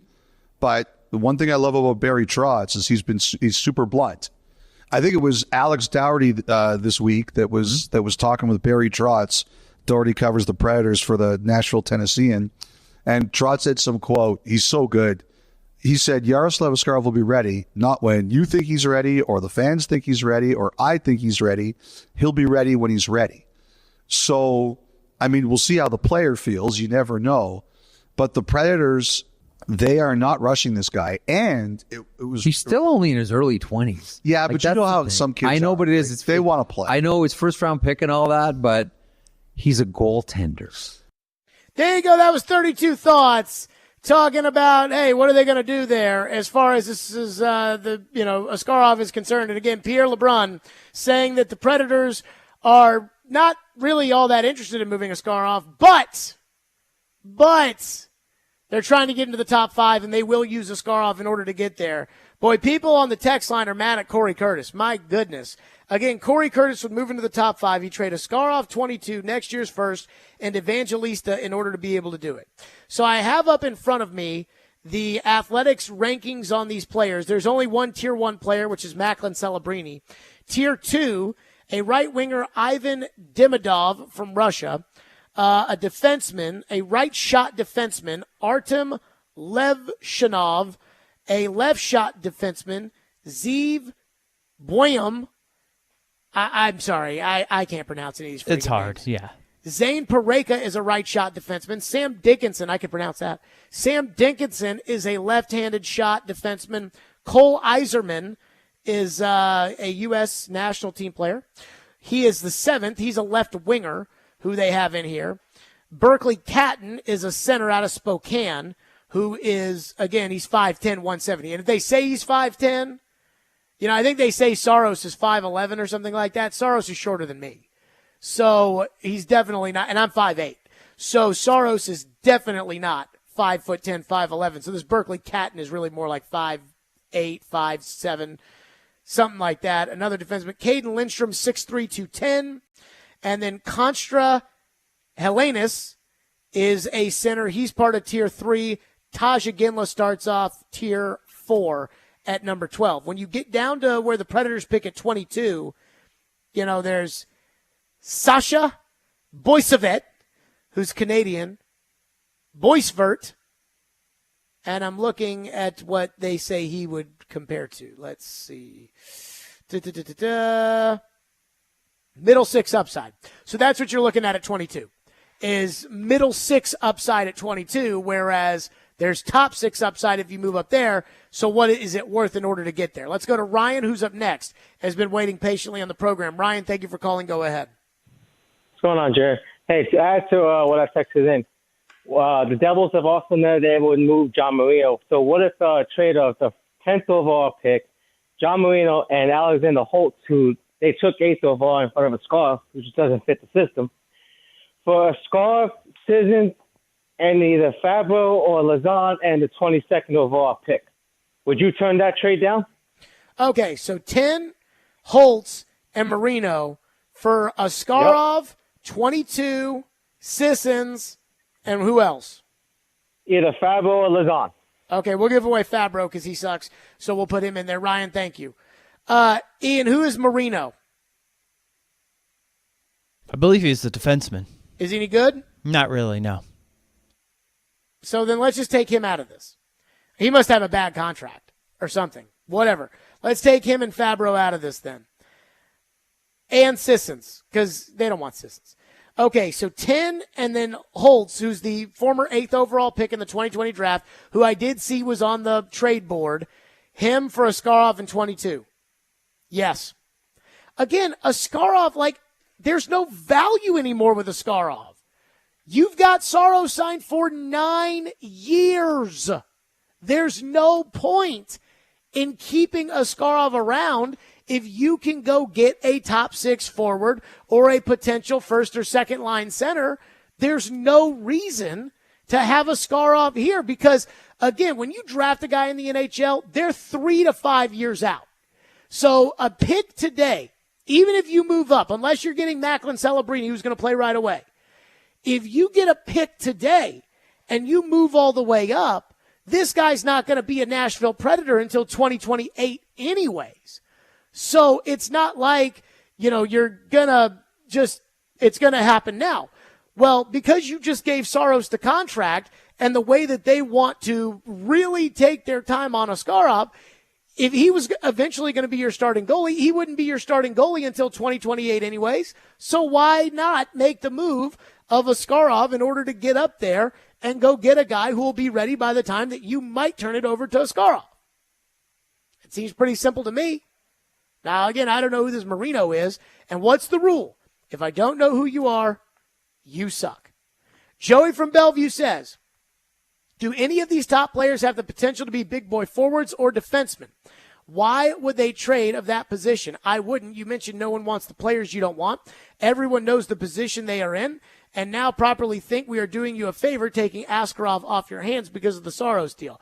I'm not exactly sure that's the case. Like, if you're, and San Jose's a bad example, but San Jose drafted Will Smith last year, and he'll come over and play this year, and they're going to get Celebrini. But if they weren't in the position to get Celebrini and they'd made that trade last year, would they look at it and say, hey, let's get our goalie of the future? Like, if there's a team that looks at it and says, let's get our goalie of the future, I could see them making a deal, and you get 22, so you get that extra piece. But as far as the big boy forward, the one guy who projects to be that is Celebrini, and you can't get him. 615-737. And then the other question is Kyle Connor like a big boy forward? He's an elite goal scorer. I think he is. I think he's an elite goal scorer. And so then those secondary players might be big boy forward, so it might technically count. But again, that's if you consider, if you're looking for Crosby, you got to get Celebrini, and you can't get him. But if you're looking for Toffoli, if you're looking for Kyle Connor, if you're looking for some of these other guys, then maybe by getting up to 6 or getting up to 5, you can get that kind of player. This one guy in the text line goes, John Marino, catch up. This guy's all mad about the players I don't know. Here's the rule, texter. Yeah, John. If I don't know who you are, you're not very good. Because I watch the Predators every game. So I know all the good players in the NHL. There is not a good player that I don't know because I watch enough of the games. But I don't watch so many games that I know all the Scarbinis on all the other teams. So if you're good, I know who you are. If you suck, I've never heard of you, and so I don't want you on the team. That's how it works. And this theory has been tried and true. You know, I mean, I remember when I was told Kyle Turris was good, and he sucked. I remember when I was told that Mikhail Granlund was good, and he sucked. I remember when I was told that Cody Hodgson was good, and he sucked. So if I don't know who you are, you suck. And I don't know who John Marino is, so he sucks. That's how it works.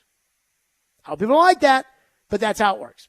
615-737-1025 is our phone number.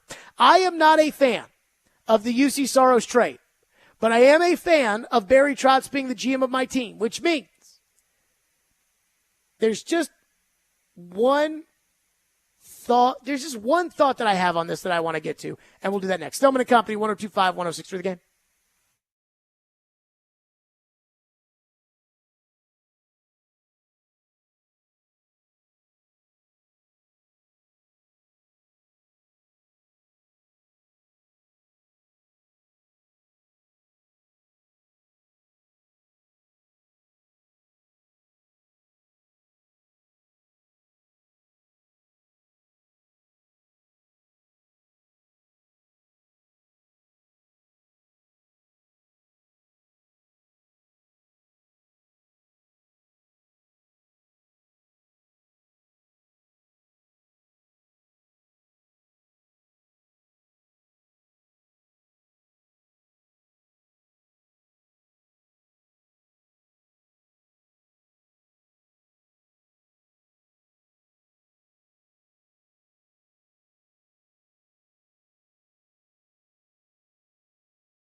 Stillman and Company, 102.5-1063. The Game streaming live on Twitter, Twitch, YouTube, and Facebook Live.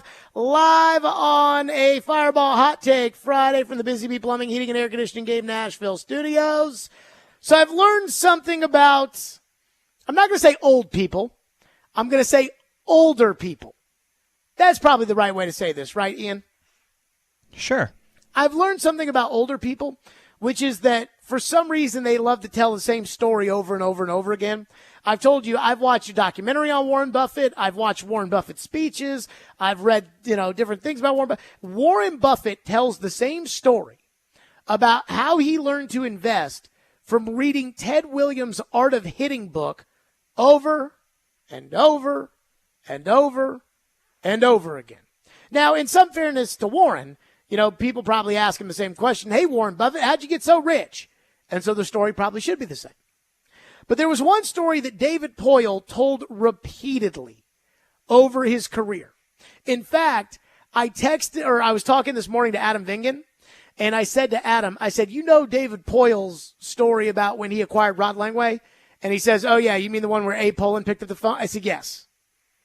So David Poyle used to always tell this story when he first got the general manager job in Washington, and he traded for Rod Langway, who was a future Hall of Fame defenseman. And the story David Poyle tells is that he picked up the phone. Again, this is a young David Poyle. Picks up the phone and calls the owner, Abe Pollin, and tells the story that he traded away his favorite player for Rod Langway. And Abe Pollin, the owner in Washington, responds by saying, I hope you know what you're doing. Click. That was the end of it.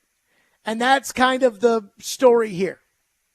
So with the Predators signing UC Saros to an 8-year extension, which means 9 years of contractual control and 8 years of big money with some no-trade protection, because Barry Trotz came on the show on Monday and said there's going to be some no-trade protection, though I believe that no-trade protection will decrease as the deal goes on.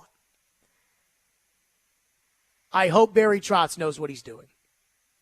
I love Barry Trotz. I think he's a great general manager. I think he's a straight shooter. I think he was a great coach. And I think he stands for all the right things. So far, so good. Getting rid of Duchesne and Johansson, good. Bringing in O'Reilly and Nyquist, good. Canceling the Vegas trip, good. Getting rid of John Hines, good. Bringing in Andrew Burnett, good. So far, good, good, good, good. This one, with Yaroslav Askarov coming down the pipe, I really hope he knows what he's doing. Because, again, this is a move that I would not have made. Again, so far, Barry Trotz has done a good job. But at the same time, those moves that Barry Trotz has made, those don't really carry a lot of risk, right? O'Reilly for 4 years is not really a risky move. Maybe Ryan O'Reilly wasn't going to be as good as Ryan O'Reilly was last year. Maybe that could have happened. But the idea of Ryan O'Reilly coming in and being an albatross at $4.5 million for 4 years, given his track record, was pretty much close to zero. So that's not really that risky of a move. But today, Barry stuck his flag in the ground of UC Saros. And the belief that UC Saros is a franchise goalie. And not just a franchise goalie, but a franchise winning goalie in the playoffs. Barry knows this as well as everybody else. We don't care about the regular season. In fact, thanks to Bally Sports, we can't even watch the regular season. We care about the playoffs. And it's the same thing I said to John Hines all those years when he'd come out and make all these excuses. Well, they didn't think we'd make the playoffs even though we got swept and we made it. I said, we want to win. We don't want to almost win. We don't want to say at the end of it, if this hadn't happened, if we'd had another game, if we hadn't allowed those 2 goals in the last 3 minutes of the Vancouver game in Game 4, we don't want to do that. We want to win. I went to Game 5 of the Cup final in Florida. I want that to be us. We want to have a team that we can cheer for that wins. And so, while again, he stuck his flag in the ground, and he believes that Saros is a franchise goalie, and he believes that Saros will be the franchise goalie for the next 9 years, and that the team can build a winner in front of Saros, only taking up $7.74 million of the cap every year. Barry has also, up until this point, made it abundantly clear that he's planning to develop Yaroslav Askarov. Now, if he can get into the top 5 of the draft, he'll change his tune. But I think that that's, again, a pretty long shot. So in reality, I expect Yaroslav Askarov to be on the Predators next year, and he'll be in Milwaukee, and he'll make some spot starts here with the Predators, and they'll try to develop him and slow walk it, and then the next year he'll be the backup to Saros, and then it'll start to be kind of a 1A and 1B, and who knows where they go from there. That's his plan. Because, again, he said he's going to be patient, and he said yesterday to the Tennessean he doesn't plan on trading the young goalie. That being said, I don't agree with it. I like the young goalie's size. I like the young goalie's athleticism. The young goalie is an elite prospect. Now, oftentimes in sports, and I don't care which one it is, the NFL, the NBA, baseball, hockey, elite prospects sometimes don't pan out. Kako, or whatever his name is with the Rangers, was the number 2 pick. They're trying to get rid of him. It happens. I mean, remember when we thought Alexis Lafreniere was going to be a superstar? He's okay. He's turning it on. But he's not a superstar. Not Maybe yet. he'll be one, but he's got the coach, though. But again, like, we thought they were going to be superstars. And that's the thing, is that elite prospects doesn't always equal elite player. It sometimes takes time. But Yaroslav Askarov is an elite prospect. He's the top goalie prospect in the game. And I like the size, and I like the athleticism, and I like kind of the natural ability.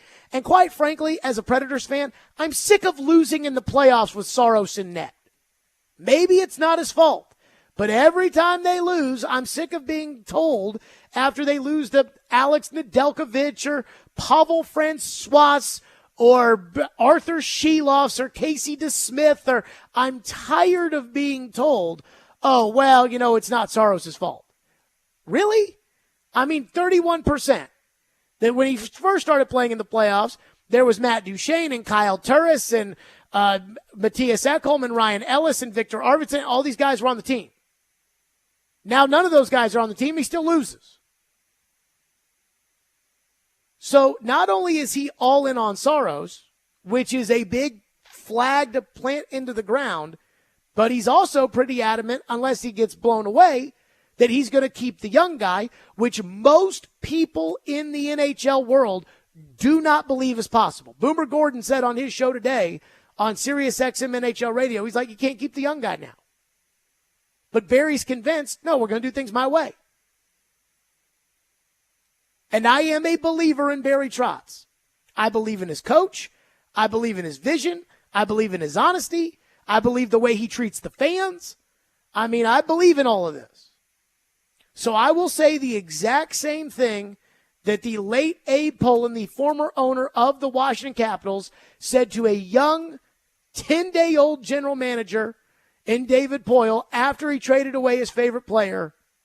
I hope you know what you're doing.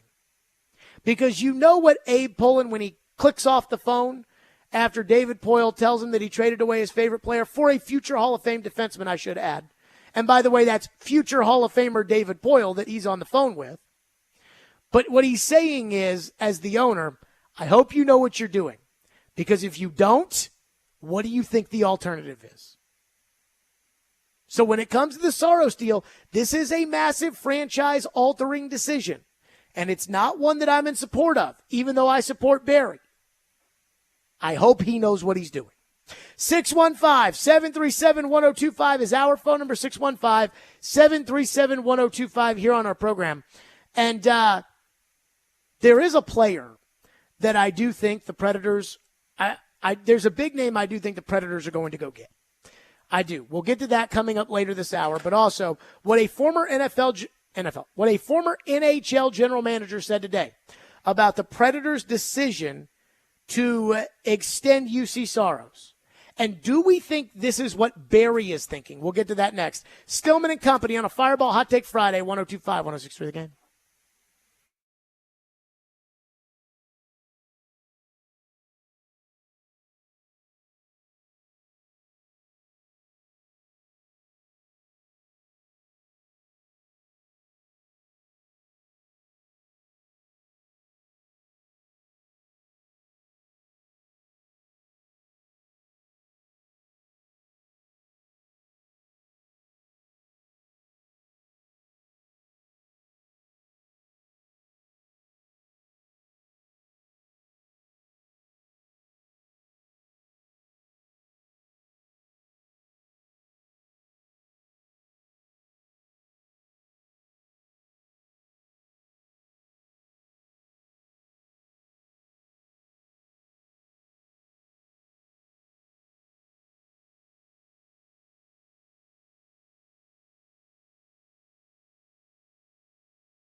As far as your own guy, UC Saros, we've probably talked about the Saros deal a couple times now.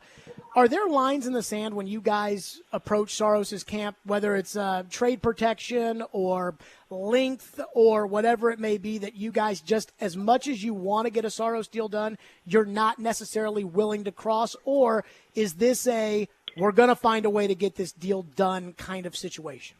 I think it's one of those. Juice knows what I think of him. I know his agent knows what I think of him. I've had very good dealings with his agent to this point, so I don't think there's necessarily need to be a point where you're going to draw a line in the sand. I think we're going to try to find a nice common ground where it's a win-win for both. And to this point, I see no reason to draw a line in the sand, and I'm sure they don't as well. I don't see any reason to draw a line in the sand because the contract's probably already done. That was Barry Trotz on Monday. The deal was done last night. And so, again, I've said I'm not in favor of this 8-year deal, this 9-year commitment to Saros. But I was listening this morning to NHL Network Radio on Sirius XM, and Gord Stellick, who is the former general manager of the Toronto Maple Leafs, was talking about all the news going around the league. And I thought he was very quick to just kind of analyze the Predators' move. And I wonder if this is Barry Trotz, the old coach in him, that approached the Saros situation the way that Gord Stellick broke it down last night. UC Saros, one more year left in his deal. Of course, Igor Shesterkin, one more year left on his deal. So that's always viewed as the big one. It's maybe to set the mark when the New York Rangers get him re-upped. But, the talk about Saros being available, I think it was just kind of, okay, if money became an object or what have you, or if because Askarov was playing so well in the American Hockey League, they looked at moving him up, accelerating. But when you got a great goaltender, you're not going to screw around with that. And it looks like they're close to an 8-year deal at about $7.74 million is the price they're talking about in Nashville. Of course, he's got 1 year left this year, does Saros, but then after that, kicking in. He's saying, you got good goaltending, you ain't going to mess with that. Just do not mess with it. And I was thinking about a conversation I had with Todd Haley, the former NFL coach, a couple weeks ago. And we were talking about Trevor Lawrence's contract and what are the Cowboys going to do with Dak. And the thing that Todd Haley kept saying to me was, if you got a quarterback, you do whatever it takes to keep him. He said, these guys are so hard to find. And we know, the Burrows and the Mahomeses and the Allens, you do whatever. But he's talking about Dak and Trevor Lawrence. It's like, hey, man, if you got Trevor Lawrence, you got to do what you take to keep him because it's that hard to find a quarterback. And Todd Haley would know from his experience. And so I look at Barry, and I remember when Barry joined the team in the middle of last year, and he came on the show at the end of the season. So he wasn't even technically the GM yet, but he was kind of the soon-to-be GM in a couple of months, and he came on the show, and he said, I always liked Saros, but now that I've been here with the team, I know he is the man. And he said that to me last year. And then, of course, we see how the season plays out. And Saros was fine last year. I know there's some people that are saying that Saros wasn't that good, and he had his moments, but Saros was fine. And he was fine in the playoffs. He could have been better, but he was fine. And I think Barry looks at this like, I've got goaltending. Why would I mess that up? Why would I, say, okay, we're going to move on from this guy, create some more cap space, see if we can get some forwards, see if we can, and then put the young guy and hope that the young guy's good. And why would I do that when the bird in the hand with UC Saros that I have is so good as he is right now? And I just think in order to be really, really good, you have to be bold. And I think that just, re-upping Saros and just saying, nope, we're going with Saros, I'm not sure that's totally bold, but I understand what Gord Stellick is saying, and I'm thinking maybe that's how Barry is approaching this too. Instead of me saying, well, who cares about goaltending because these teams keep winning without great goaltending, maybe Barry's like, nope, I've experienced bad goaltending, and I don't want it. So what's it take in order to keep Saros? 7.74. Shesterkin's going to sign for over $10 million a year. So when the Shesterkin deal comes down, it'll be like, whoa. And so Barry's like, I've got Askarov here as leverage. Elliot Friedman said, Saros said, get the deal done. So Saros probably took below market. Hellebuck is 8.5. He's 7.75. Let me get it done and just move on. Phone lines driven by WilsonCountyHyundai.com. Dylan in Antioch is up next and has been waiting patiently on Yaroslav Askarov. Thank you for calling. Dylan, go ahead. Dylan. Can you hear me? Yep, go. Okay, yeah. So they picked one and they took the other. That's fine. They got to figure out what they're going to do with Askarov. But what I really called in about was like, listen, you've been talking so much trash about Mikhail Gramlin. He does not suck, Jared. Oh, he like, sucks. On what do you live on? That is your most dumbass take ever. Like, he had 64 points in his last season as a Predator. Listen, he's fine. He's a good player. He does not suck. And it's been really, like, driving me mad. Like, listen to you say, like, he sucks. Why does he suck, Jared? Why does he suck? Because he doesn't do anything. No, he gets assists. He assists every damn goal, dude. Come on. 69 games played, 12 goals last year from Mikhail Granlund.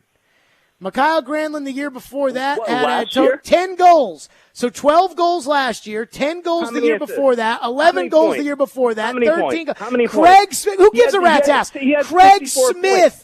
Craig Smith freaking scores 25 goals a year, and I can't stand Craig Smith. This guy scores 10 goals, and I'm paying him $5 million. No, it's not about the scoring. It's about the assist. You're so wrong about this guy. This guy sucks. This guy sucks. And some of those guys do suck. Mikhail Granlund did not suck, and you're so wrong about that. It's ridiculous. I'm looking at Mikhail Granlund stats, and again, you're talking about how great Mikhail Granlund. Mikhail Granlund had that one really, really great year, down the stretch in which he ended up scoring and assisting in the end of 21 that got him that big contract. And from that moment forward, Granlund was the definition of a Scarbini, and you were paying him $5 million a year, and you were tied to him for 4 years, and he was another one of those guys. Thank you for your call, Dylan. He was another one of those guys who wasn't worth a crap.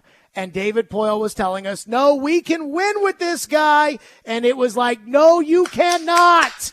I know when he's a top 6 forward for you, you get swept in the playoffs. Stop getting excited about bad players who don't do anything. He did have 60 points in 69 games with the Sharks, and the Sharks are terrible. Oh, okay. You go sign him back.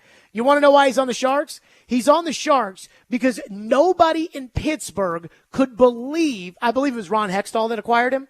Nobody could believe that Ron Hextall acquired him at the trade deadline, gave up a second-round pick in order to get him, took his contract off your hands, and as soon as he got fired and they turned around and gave the job to Kyle Dubas was like, get this guy out of here. Like, get Granlund out of here as fast as possible. Not that Dubas did a much better job last year, but still, get him out of here. He's so bad. I'll never forget the night before the trade deadline. The Predators played Pittsburgh here at Bridgestone Arena. And I was talking to somebody, and I'm not going to say who because I don't want to throw him under the bus, but I was talking to somebody who would know, like somebody who is in the know. And I said to them exactly what I said to Dylan.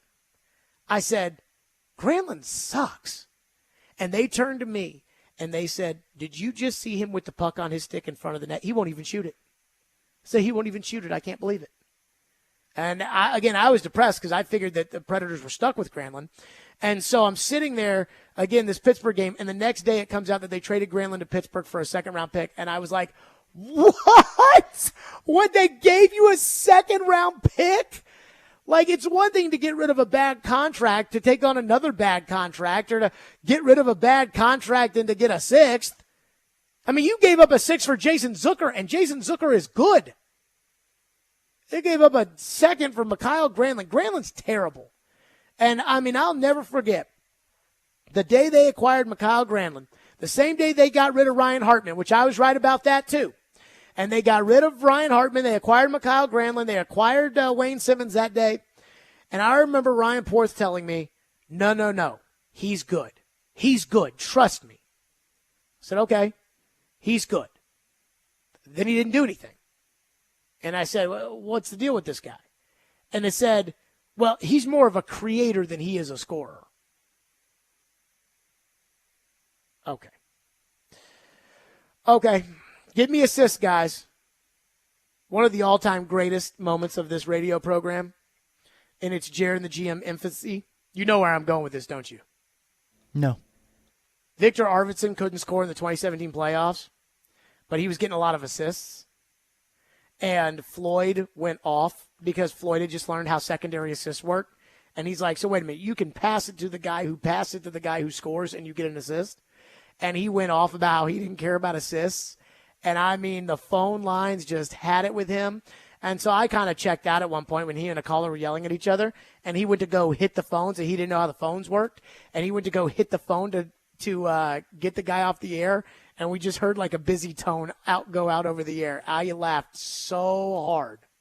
Stop telling me that Mikhail Granlund, I watched with my own eyes that he was terrible. Stop telling me that he wasn't terrible. He was terrible. Not terrible. It was a celebration the day he was gone. A celebration. By who? I couldn't believe it. By all of us. There was could you believe they got rid of that contract and got a second-round pick in return? You never know. It only takes one team. Like, I'll tell you right now, Matt Duchene, not terrible. Like, Matt Duchene was not terrible. Now, he might have been a kind of a loser. Didn't win anything with him. But he was not terrible. Granlund was terrible, and I'm never coming off that. You guys can tell me that you can show me his Corsi, and I'll tell you to stick it up that rear end because I do not care.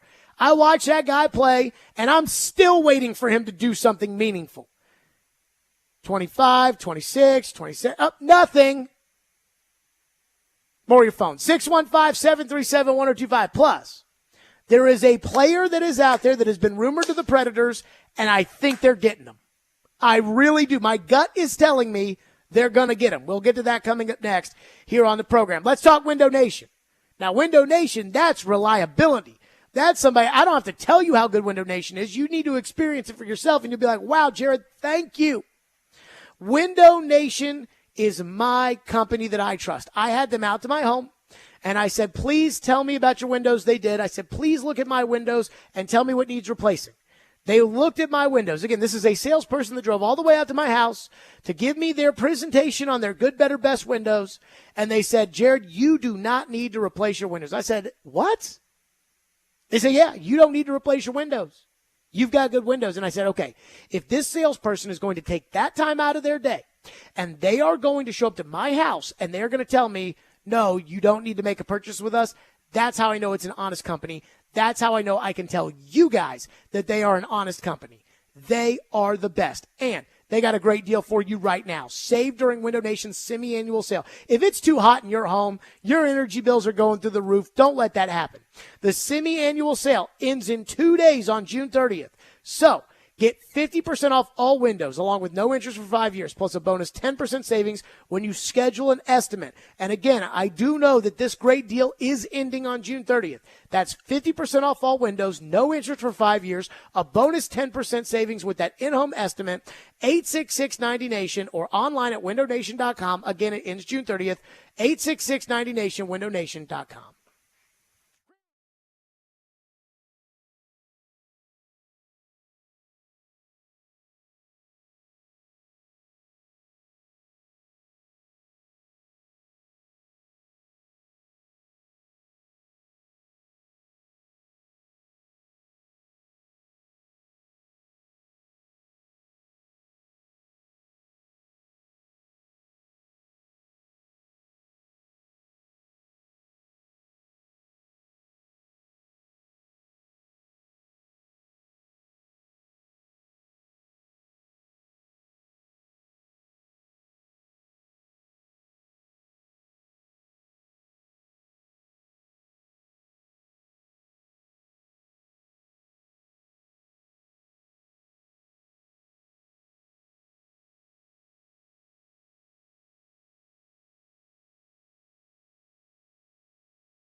Pierre, Steven Stamkos is one of those players where it would make sense for him to go wire to wire with one team in his career, but sometimes it just doesn't necessarily work out that way. What is the situation surrounding Steve Stamkos? Well, status quo is the official update from Steven Stamkos' people in Newport Sports. Within that, I can tell you this. I mean, Tampa is going to have to change their offer, and that still can happen between now and Monday. In the meantime, there are a number of teams that are lining up hoping they can talk to Steven Stamkos and Don Meehan, his agent, come Monday when the market opens. Among those teams, I'm told, is the Nashville Predators, who have serious interest in Steven Stamkos. They need an offensive upgrade for their team, and I believe that Barry Trotz, the GM, will want to be in that mix if Steven Stamkos goes to market. Obviously, Steven Stamkos would like to remain in Tampa if possible. Okay, there you go. That was Pierre earlier in the week, and Pierre has reported he has talked to Steven Stamkos' agent, who went on the record and said to, once again, Pierre Lebrun, said that Steven Stamkos is going to the market on Monday. Now, let's be frank. Tampering has gone on aplenty.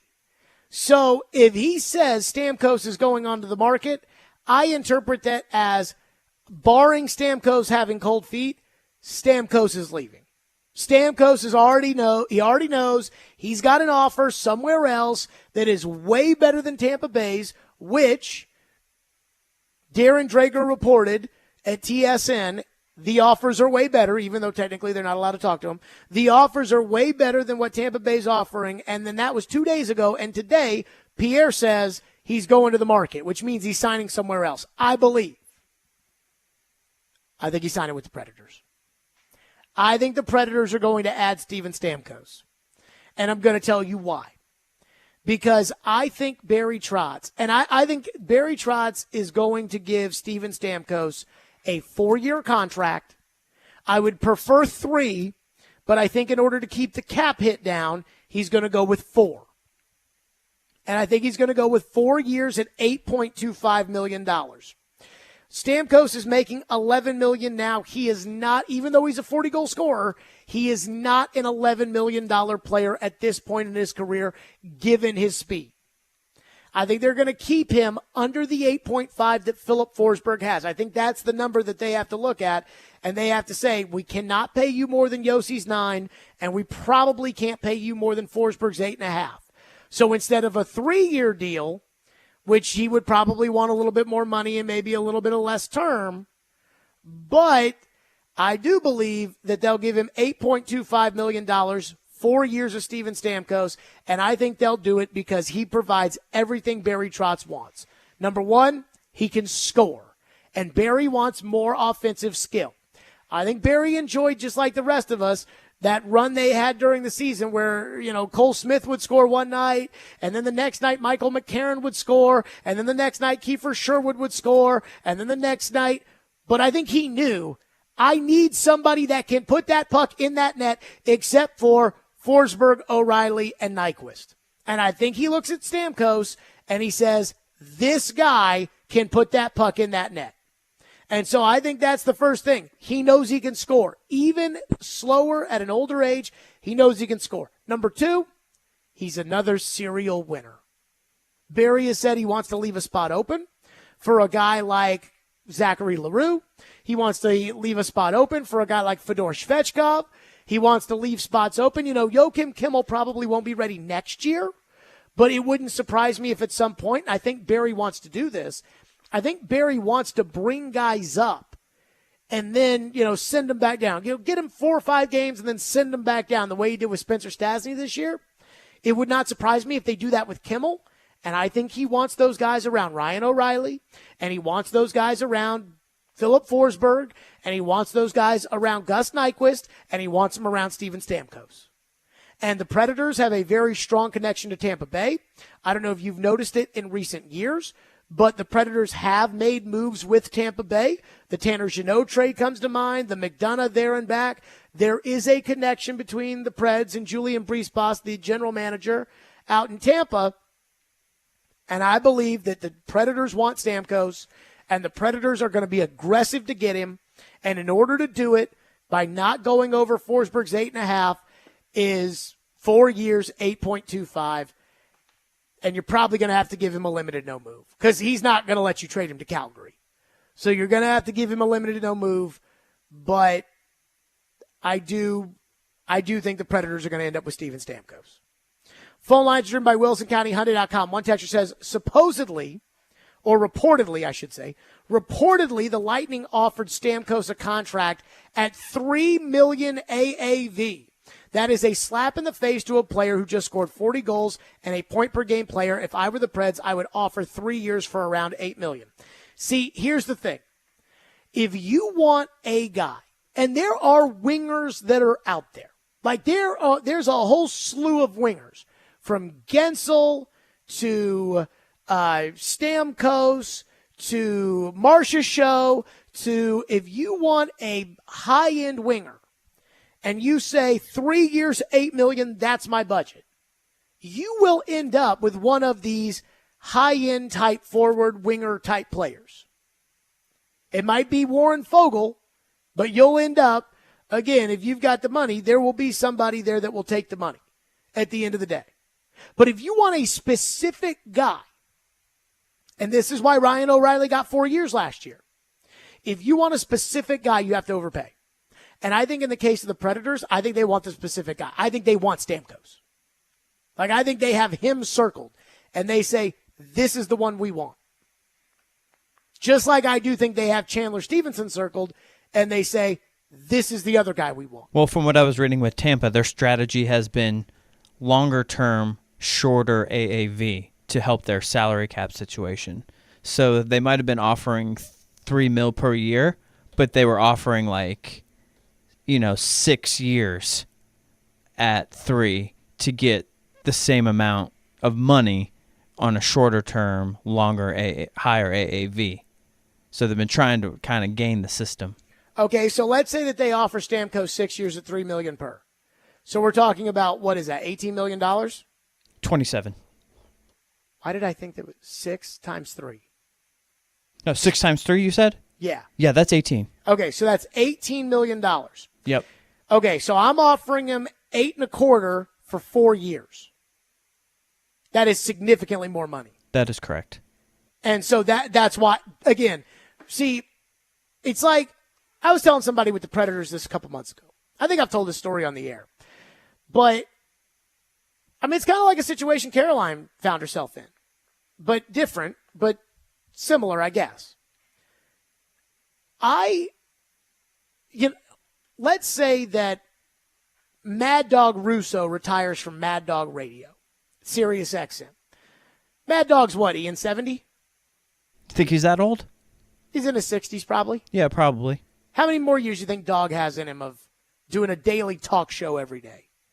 Maybe does First Take, on a consistent basis. Yeah, every day. That That's a good question. I mean, but 5 years, 6 years, at some point, Dog's going to want to hang it up. Let's say Dog hangs it up. And let's say I'm the guy they pick, which I don't think I will be, but let's just say I am. I'm the guy they pick, and they come to me, and Dog's probably making $3 million, $4 million a year. Let's say they come to me and say, we'll offer you $1 million a year. Colin Coward leaves, he's making $6 million. Let's say they offer me half, $3 million a year.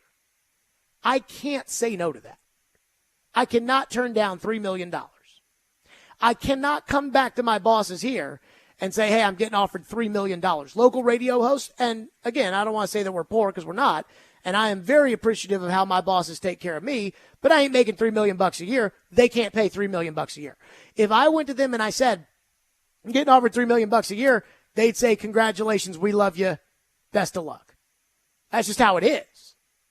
And so if you're Steven Stamkos and you love Tampa, you love the organization, you love your teammates, you love everything about it, but they're offering you $8 million over 6 years, and Nashville is offering me $32 million over 4 years.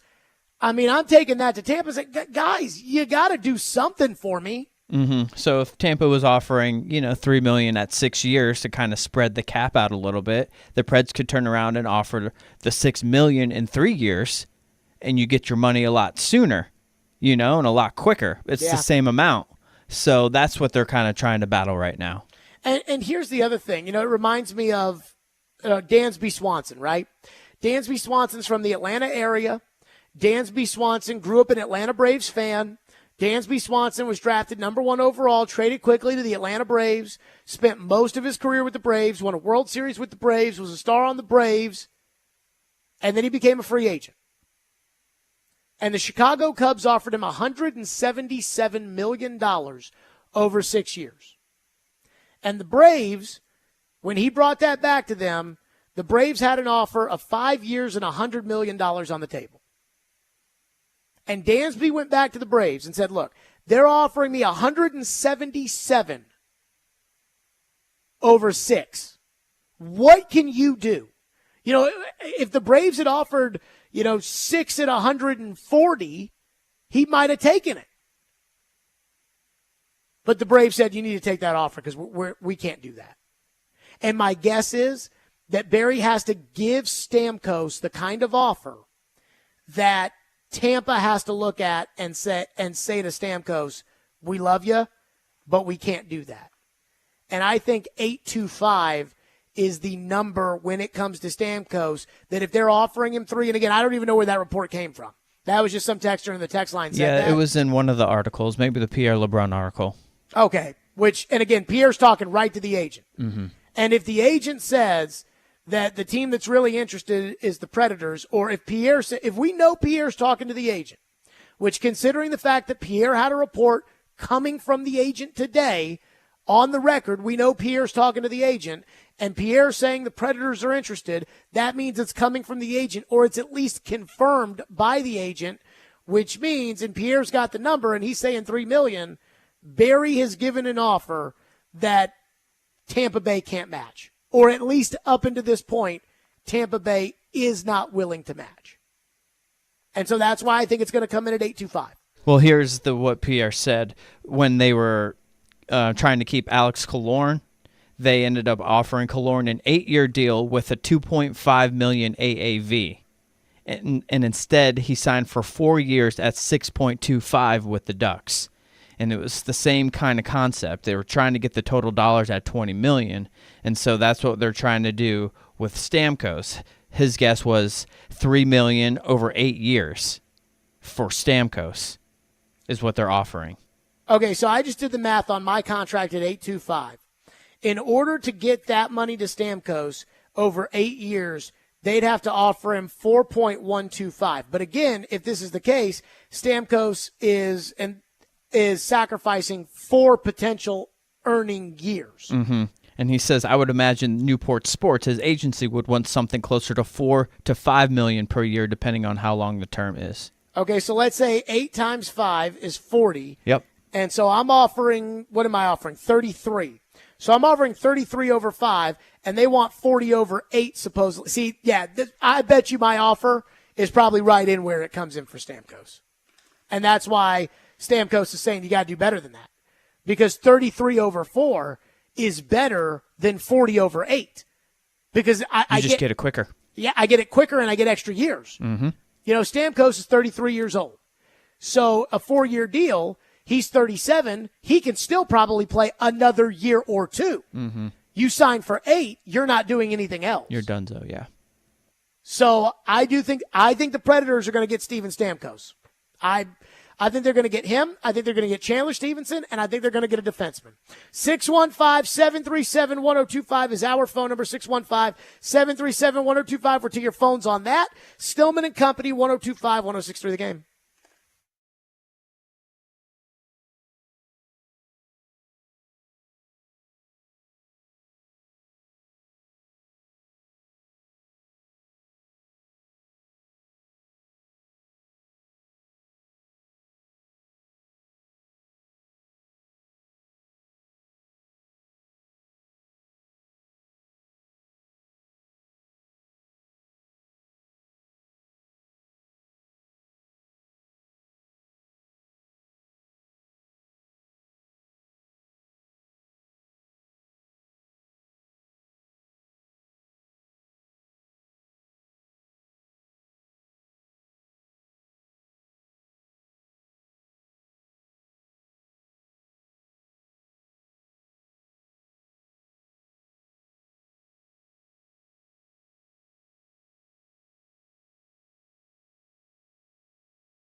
but just wondering how active perhaps the Predators could become free agency. Well, I think I've made the calls. I am hoping that we can be, modestly active, being very specific, and obviously with moving Ryan McDonough to Tampa, we have a hole on the back end that we would like to fill, and I'm probably looking to add another piece there, and then I'd like to delve into adding one piece maybe in front, but. Depending on what you determine as a lot of money, I think there's a lot of money in free agency, and it's like a boss that I used to work for, Lou Lamoriello, used to say always too many years and too much money, but that's part of the free agency. That was Barry Trotz. Again, the draft is tonight. And as of right now, Pierre says the Predators are trying to move into the top 5, and they're using Yaroslav Askarov in order to try to do that. Now, free agency is where we all really care, right? When it comes to free agency, I mean, we're talking about guys that'll be on the Predators next year and whether or not the Predators will be pretty good and everything else. I believe the Nashville Predators are going to sign 3 players. And I believe those 3 players are going to be, I've already said Steven Stamkos. As of right now, the Predators have $26 million in cap space. I think the Predators will sign, so we start with 26, and I'm doing this right now with my calculator. The Predators sign Steven Stamkos at 4 years and 8.25, which takes them down to 17.75. I think on defense, the Predators will sign Brady Shea from the Carolina Hurricanes. Ian, what do you think on Brady Shea? I'm thinking we're looking at probably a 5-year deal at about $6 million per. Maybe $7 million. Something like that, probably. Okay. So we take $7 million, and now we're down to 10.75. And I think the Predators will sign Chandler Stevenson for $4 million a year on a 4-year deal. Okay. And so that would take us, because they cannot pay him more than O'Reilly, that would take us to $6.75 million in cap space. They'd probably like to have a little bit more, but they know that the Duchesne contract is eventually coming off the books. Not right away, but eventually. The Johansson contract is coming off the books after next year, and it's not like UC Saros is getting a big bump. I mean, he's only getting a $2.5 million bump. And they'll have to sign a backup goalie, but they'll probably do that for like $1 million. So that'll put him at $5.75 million in cap space, which is fine. And at that point, I think the Predators would have a pretty solid team, because Chandler Stevenson would be able to center that second line with Steven Stamkos on it. So the first line would have O'Reilly and Forsberg, because somebody texted in and said, well, what are you going to do given the fact that Stamkos and Forsberg play the same spot? And I say what I would do is I would add Chandler Stevenson, and now Stevenson and Stamkos are playing on a line. O'Reilly and Forsberg are playing on a line, and now you really are deep. Now with this idea of there only being one line that you can score on, not so much.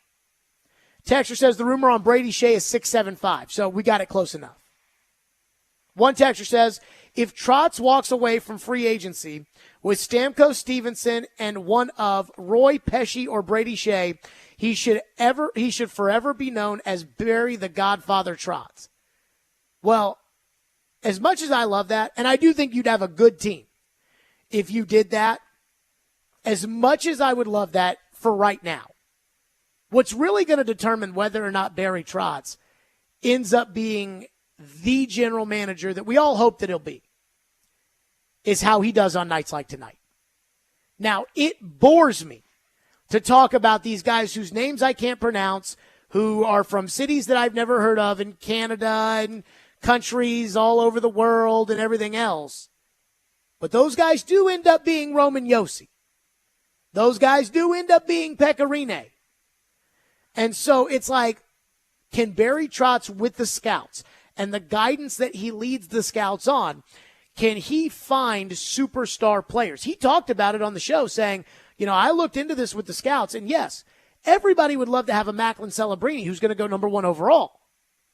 But in every draft, there are core players later in the first round, core players in the second round. Again, when the Predators gave away a second-round pick for Jeremy Lauzon, who had a nice little rebound year this year. When the Predators gave away a second-round pick for Jeremy Lauzon, I'm like, you do realize, like, Roman Yossi and Shea Weber were second-round picks. Like, you can get some real players there. And by the little sell-off the Predators had last year, they amassed a massive amount of these second-round picks. And so they traded one already for a prospect that I think they really, really like. This Gibson kid from Detroit. Apparently, Alex Doherty said they tried to trade for him last year, and then Detroit screwed him. And so then they were able to trade for him by dealing a second this year in order to get this defensive prospect they like. But that's going to be what determines whether or not Barry Trotz ends up being the GM that we all hope that he ends up, is what he does from an amateur standpoint to build this thing for the long term. But in the short term, I mean, I really like a line of Stevenson, Stamkos, and Evangelista. And then Novak, Parsonen, Sissons on the third line. And then the fourth line can be Jankowski. Screw the fourth line. But the fourth line could be McCarron, Smith, and Jankowski. Ian, what do you think? Not terrible. I'm worried about the first line being able to replicate the season that they had last year. But they don't have to if they have that second line of Stamkos and Stevenson. Yeah, if they can add some extra pop. That is assuming that Stevenson is good, even though he bucks the trend of guys I've never heard of. And the theory is, if I've never heard of you, then, I don't think you're very good. And that's just a reality. 615-737-1025. Chad Withrow from Outkick joins us next on the program. Let's talk a little Fireball whiskey. It is the weekend. It is time to kick back. It is time to celebrate. And it is time to do so with ice-cold Fireball Cinnamon Whiskey. You know I love Fireball whiskey. You know I love Fireball whiskey because it kicks off the weekend so well. Nothing says ignite the night. Nothing says excitement like ice-cold Fireball Cinnamon Whiskey. That's right. It goes down so smooth, and it tastes so great. There's no better way to start your weekend than to do so with ice-cold Fireball Cinnamon Whiskey. Fireball Whiskey, ignite the night. Please do responsibly. Be 21 years or older to enjoy. That's Fireball Cinnamon Whiskey.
Stillman and Company, 102.5, 106.3 The Game, streaming live on Twitter, Twitch, YouTube, and Facebook live from the Busy Bee Plumbing, Heating, and Air Conditioning Game National Studios on a Fireball Hot Take Friday. It is 5 o'clock on a Fireball Hot Take Friday. But first, you heard Ian's update. The Predators have signed UC Saros reportedly to an 8-year extension, which means 9 years, because this year counts, at $7.74 million. You heard Elliot Friedman say he thought it'd be 8.5, and Barry Trotz getting him to $7.74 million.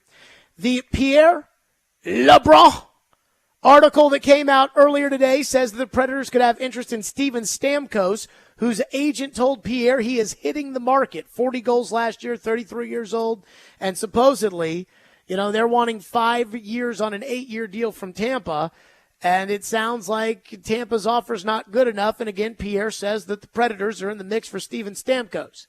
Pierre also is reporting that the Predators, who have said that they're not interested previously in trading Yaroslav Askarov, are taking a bunch of calls, and they are trying to use him in order to get into the top 5 of tonight's draft. So there is a lot of drama. Before we get to Chad, though, I first want to say let's give away a pair of tickets to see Sarah McLachlan at Ascend Amphitheater this Saturday night. Be caller 5 at 615-737-1025, and you will win those. Chad Withrow joins us now from Outkick, presented by A Moment's Peace Salon and Day Spa. So, Chad, let's start there. UC Saros, 9 more years of UC Saros for the Predators. He's never won a playoff series. He's 5-11 in the playoffs. Are you nervous about that? What do you make of it? Yeah, I think he's ultimately going to be judged by performing better in the playoffs. You don't sign someone for that period of time that you've seen this much within your organization without the understanding that this is going to be someone who could go win a cup for us. And that's why you make a move like that. So, I think all the pressure, look, they're going to be a team that's good enough to make the playoffs. It's all about putting yourself in position to get an advantageous playoff spot. But, much like Pekka Rinne, he was judged for a lot of his career when the team was consistently making the playoffs by that end of the season playoff performance. UC Saros will be no different. He's going to be judged by how he performs in the playoffs, whether that's good or bad. So I get really frustrated because I feel like, when it comes to Saros, he hasn't won a playoff series yet, but then every time people tell me, well, it's not his fault he didn't win this one, and it's not his fault he didn't win that one. And I'll give you the Carolina series a couple of years ago, but, they did blow a 2-goal lead with under 2 minutes to go against Vancouver in Game 4 that pretty much, axed them in that series. And I think about the goalie position in hockey, the pitcher position in baseball, and the quarterback position in the NFL. If I go to any of these websites and I pull up a pitcher's stats, I see win-loss. I pull up quarterback, I see win-loss. I pull up goalie, I see win-loss. I don't see that at any other position in any of these sports, which leads me to this question. How much do those positions actually dictate winning and losing, and how much do you accept, it's not Dak Prescott's fault the Cowboys don't win? I think it's however you want to frame your argument. Pitcher is a good example, right? You can have a great outing. Chris Sale for the Braves continues to have great outings, and he gets beat 1-0 by the Chicago White Sox, right? That's not necessarily his fault, but he didn't win the game. If you want to make excuses for UC Saros, I'm sure there's plenty of chances to do that and say, well, this was his defenseman letting him down. Okay, this one was a soft goal. Okay, this happened here. I think you can come up with anything depending on what argument you want to make. The UC Saros playoff type deal, I know it's a longer period of time, but it's like Rick Barnes in basketball. Rick Barnes has reached a point where he's been so successful in the regular season that outsiders will only judge him by his NCAA tournament performance because that's where he struggled, right? They don't really care. It's kind of almost like a given that the team will be good in the regular season. How did you perform in March? Whether that's fair or not, that's the knock on Rick Barnes. That's how he is evaluated, is by his March performance and his team's March performance. I'm sure I could go back through the years and say, well, this bad thing happened, and this matchup happened, and this guy got hurt, or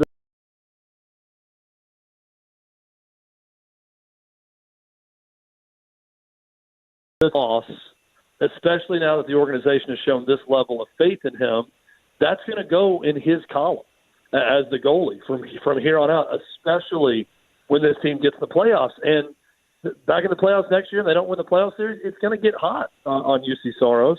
And I think it's completely understandable. So I have a theory with this, which is once you get paid, like Justin Herbert got $52 million a year. When he got that $52 million after they had lost that game where they blew it to Jacksonville in the second half, I said, look, we can blame Brandon Staley for that, but now that you're making $52 million, if it happens next year, it's your fault. And that's how I feel about Soros, which is if you're going to make 7 3/4 and you're going to be signed for the next 9 years and you can't get me out of the playoffs, out of the first round, I'm going to start looking at you and saying it's your fault. And I think that should be allowed.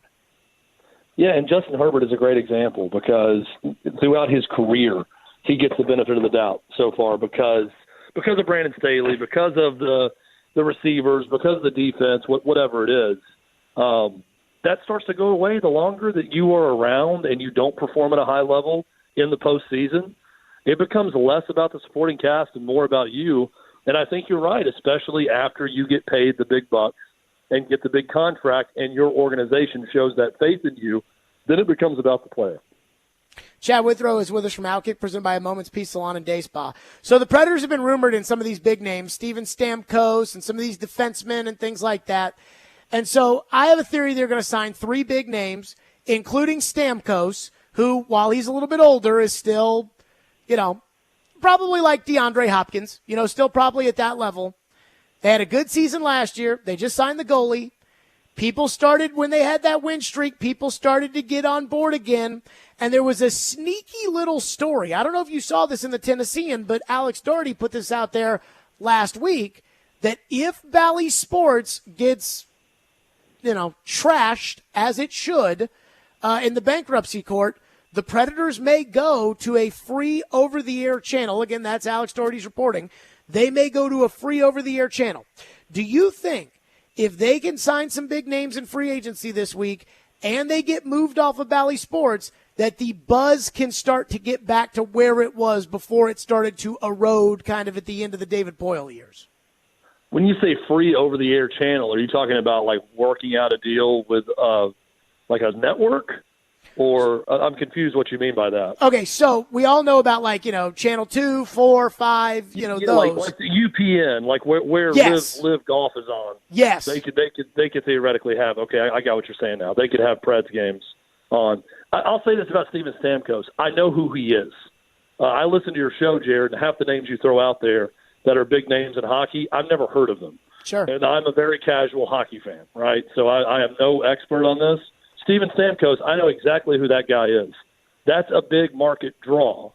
I remember starting out working in radio, and Paul Correa and Peter Forsberg, come to the Preds, and it was a huge deal because, once again, those were names that everyone knew if you were a sports fan, not necessarily a hockey fan. You knew those names. So that was a giant deal when that happened for the market. Steven Stamkos would be huge. Now, what would an free over-the-air channel do for the Preds? That's interesting. I'm not exactly sure what that would do to add interest, but I don't think it would hurt. Well, I think Bally Sports is just, you have DirecTV, don't you? Yes. So you are saved for the moment, unlike most of us. I don't think Bally Sports can reach 90%. With them not being on Comcast, I don't think it gets to 90% of the people in this city. That's a problem. It's a huge problem. And the blackouts and everything. It's just it's a big issue. And that regional sports network thing. It's all but dead. It was stealing money for so many years, and we just didn't really think about it. But like my grandmother in Florida has paid. We totaled this up. She's lived in Florida for like the last 30 years, and at like $11 a month, she spent like 30 grand of her own money to watch the Miami Heat, the Miami Marlins, and the Florida Panthers, and she's probably never watched a game. And on Sun Sports or whatever it is down in Florida that always had those teams. And so it's like, it was such a racket, and now everyone's like, I don't want to pay for these channels. Most of the people don't want to watch regular season sports. Most of the people rather do other things. And so, well, I shouldn't say that. They don't want to pay extra to watch regular season sports. This is going to be kind of a disaster. I mean, it's crazy that the teams in the leagues are like, even though they're getting paid the rights fees, they're like, no, we don't want the rights fees money. We just want to be on TV for people to watch us. Yeah, the Phoenix Suns, I think, struck a deal similar to that, where they went on over-the-air TV for free when all that stuff was falling apart. So it's a brave new world. This NFL lawsuit with Sunday Ticket has been interesting to follow. I think the result of all these things is going to be better for the fan. This would be better for the Predators fan if this were to happen. That NFL lawsuit will lead to more choice and cheaper prices for that product. I really think that in the end, it's all going to benefit the fan most. But we're in a brave new world where people have options and they want a la carte. They want to pay and know exactly what they're getting when they pay for a streaming service or pay for a team's games or whatever it is. And I think the whole market is going to get more selective for that reason. And you're not going to have issues like your grandmother paying for Florida Panthers games, which never watches them. Chad Withrow is with us from Outkick, presented by Moments Peace Salon and Day Spa. Coming up next, the hot seat. And I got some hot seat questions. We'll do that next. Stillman and Company, 102.5, 106 again.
Stillman and Company, Fireball Hot Take Friday. Chad Withrow with us, presented by A Moment's Peace Salon and Day Spa.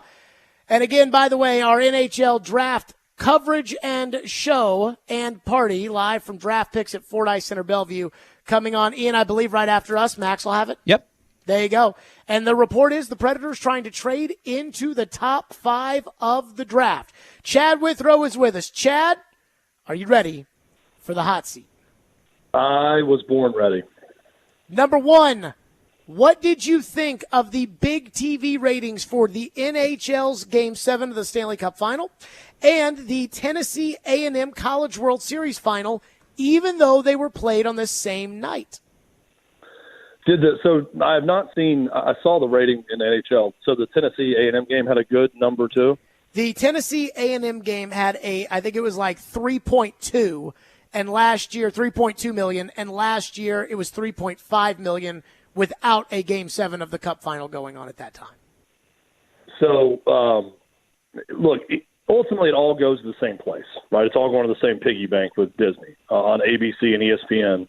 Even if they go head-to-head against each other. I do not, and I heard you talking some about this, I do not understand why you wouldn't want to space that out a little bit better, right? I think they had the NBA draft starting Wednesday night.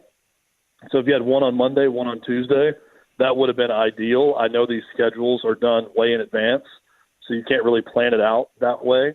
I'm sure, ESPN's like, hey, if it would have been over, if A&M didn't lose that 1-0 lead in the 7th on Sunday, you would have had a Sunday afternoon national champion and not had to worry about Monday. But I don't understand why you don't space it out. I'll say this, too. I don't know why ESPN wanted to go 2 days for the NBA draft and separate the rounds to only put it at 3 o'clock in the afternoon. Yeah, I thought the whole thing was stupid. Ronnie James is drafted. I thought that whole thing was stupid, honestly. I mean, I don't know. I don't even care about the NBA anymore. I think the NBA sucks. Yeah, I didn't watch any of the draft. I was following where Dalton Connect went. That's about it. But, I mean, I don't – again, if you're going to do it, like just do it all in one night. I don't understand the decision to we're going to draw this thing out for television and put it at 3 p.m. the next day and not put it in prime time for the second round, especially in a year where you're going to have Ronnie James drafted because that's the most important second-round pick or the most talked about that we may ever have. Unbelievable. Number 2. What does the NFL's defeat and subsequent $14 billion judgment over NFL Sunday Ticket mean to you? It means the fan's going to win. The biggest takeaway for me with that was Robert Kraft, when he was deposed, you got Roger Goodell and the NFL exec saying, we're all about the fan. We're all in on the fan. This is the best product for the fan. We offer them more options than anyone else. And then Robert Kraft was deposed about it. He said, oh, no, this was always a premium product, talking about Sunday Ticket. We priced it as a premium product. They were trying to price some out. So it wasn't about the fan. And I think that conflicting thing, that what Roger Goodell says versus the honesty that Robert Kraft showed, has been a problem with the NFL. They are about the money. Every league is about the money. But don't tell me that you're about the fan when ultimately you're about making the most money, and that's it. So I didn't really like that. But I think, Jared, like I said before, this is just going to end up in a win for the fans. I think this is going to open up more competition, lower prices for Sunday Ticket product, and I think it's going to lead the market to drive it forward where it's going to be in a better spot for the fan, which is what I'm most concerned about. Number 3, what was your reaction to Tennessee's national title in baseball? I was way more excited than I thought. Now all those Vandy fans who are excited about that baseball national title, I kind of get it. When they won one. Hey, I will say this: you did crap on them for a long time about that, as did I. But you did really crap on them for a long time about celebrating their baseball titles. Well, I did come. I think the first one I probably crapped on a little bit, but I did come around and say, look, if you love this, like I'm not telling anybody not to love it, and not to get excited about it. Like that's great. Like I would be excited about a national championship too. I was just telling them why I don't like college baseball and how it is a niche sport. Now, it has gotten more popular. And college baseball fans hate for me to say this. That Tennessee 2022 team got a lot of talk about them. And we've seen big growth in 2022, 2023, 2024 in college baseball interest. I think Tennessee playing the villain that year. And this team wasn't quite the villain unless you ask Greg McElroy, who thinks Tony Vitello is, a villain. Did you hear his apology, by the way? Yeah, that was forced. We can talk about that, but I am almost 100% sure that someone at ESPN that employs him to call SEC games told him to ease up. I couldn't believe that. I was like, dude, like own it. Like, I mean, I don't share the opinion, but hey, just Trevor Maddich. Did Trevor Maddich apologize when he came on? Like, No. I thought he shouldn't have. I thought it was a ridiculous take, especially for someone that played for Nick Saban that we've seen berate reporters and disrespect them, or Kirby Smart, who says everything in the book to his team constantly. Like, I don't really care about that stuff. I thought it was a ridiculous take, but own it. I'm with you. There was no need to apologize. I didn't want an apology from him. That whole thing was weird. But no, going back to Tennessee, I was very excited. I got very much into this team, watching them in the tournament, watching those games, and it was exciting for a program. Look, I'm not like Florida fans. I'm not going to go count every swimming and diving national championship that's won and talk about how we dominate everything because we dominate the Olympic sports. Tennessee hasn't won a national championship in my book since 2008 with women's basketball. Women's basketball and college baseball are very similar in national popularity. Women's basketball probably a little bit bigger now because of Caitlin Clark. But for years, women's basketball may have had the advantage, but it was very similar in audience. And I remember watching those Candace Parker teams win a title. So it's been that long. It was cool to witness, and it's been really cool to see. Tony Vitello, they've been the best college baseball program over the last 4 years, and it culminates with that national championship. And it's incredible to see the rise because, again, and I don't want to make this, anger Vandy fans when I say this. I say this as a compliment. I did not think it was humanly possible to catch Tim Corbin and Vandy the way Tennessee did in this state, because I didn't think Tennessee fans would care enough about baseball. But sure enough, they started winning, and fans care. Which takes me to our next one. Do you think Tim Corbin has a comeback act? I think he does because he's kind of racking up in the transfer portal, right, more than he ever has before. And on the coaching staff. He went and took Dayton's head coach to be the hitting coach.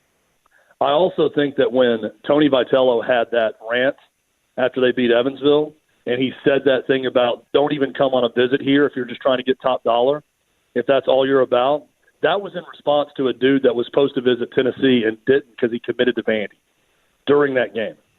So I'll say it this way. If Tony Vitello is worried about Tim Corbin paying top dollar for transfers, that's a good thing for Tim Corbin, right? Mm-hmm. That shows me that he's probably turned a corner and that Vandy and their NIL, they are getting serious about it, and they are paying for recruits the way everyone else does. This is a good thing for Vandy, is what I'm saying. So if it even got under Vitello's skin a little bit, and I know both those guys get under the other's skin, then I think that's probably a good thing for Vandy. I think he's got another act coming, and it's not going to be all bad. It's just going to be, I'll say what I said about Corbin and Vandy back in the day, though. It's going to be really hard to catch Tennessee right now. Number one recruiting class in the country coming in, defending national champions. It's a tough conference, and it'll humble you at some point, and that's going to happen to Tony V in Tennessee, but it's difficult to imagine that happening anytime soon. Last baseball one for you. Your thoughts on Jim Schlossnagle's exit from A&M and approach to Texas? Biggest betrayal that I can imagine. By the way, Greg McElroy should be crushing Jim Schlossnagle for going after a young reporter for asking that question, knowing he was going to leave. That was the guy who was classless. Totally ridiculous. Was Schlossnagle telling the reporter that he was selfish when the reporter was doing his job and was right? Yeah, we had Richard Zane as the reporter. We had him on, and he was very honest about it. He's like, look, I went to A&M.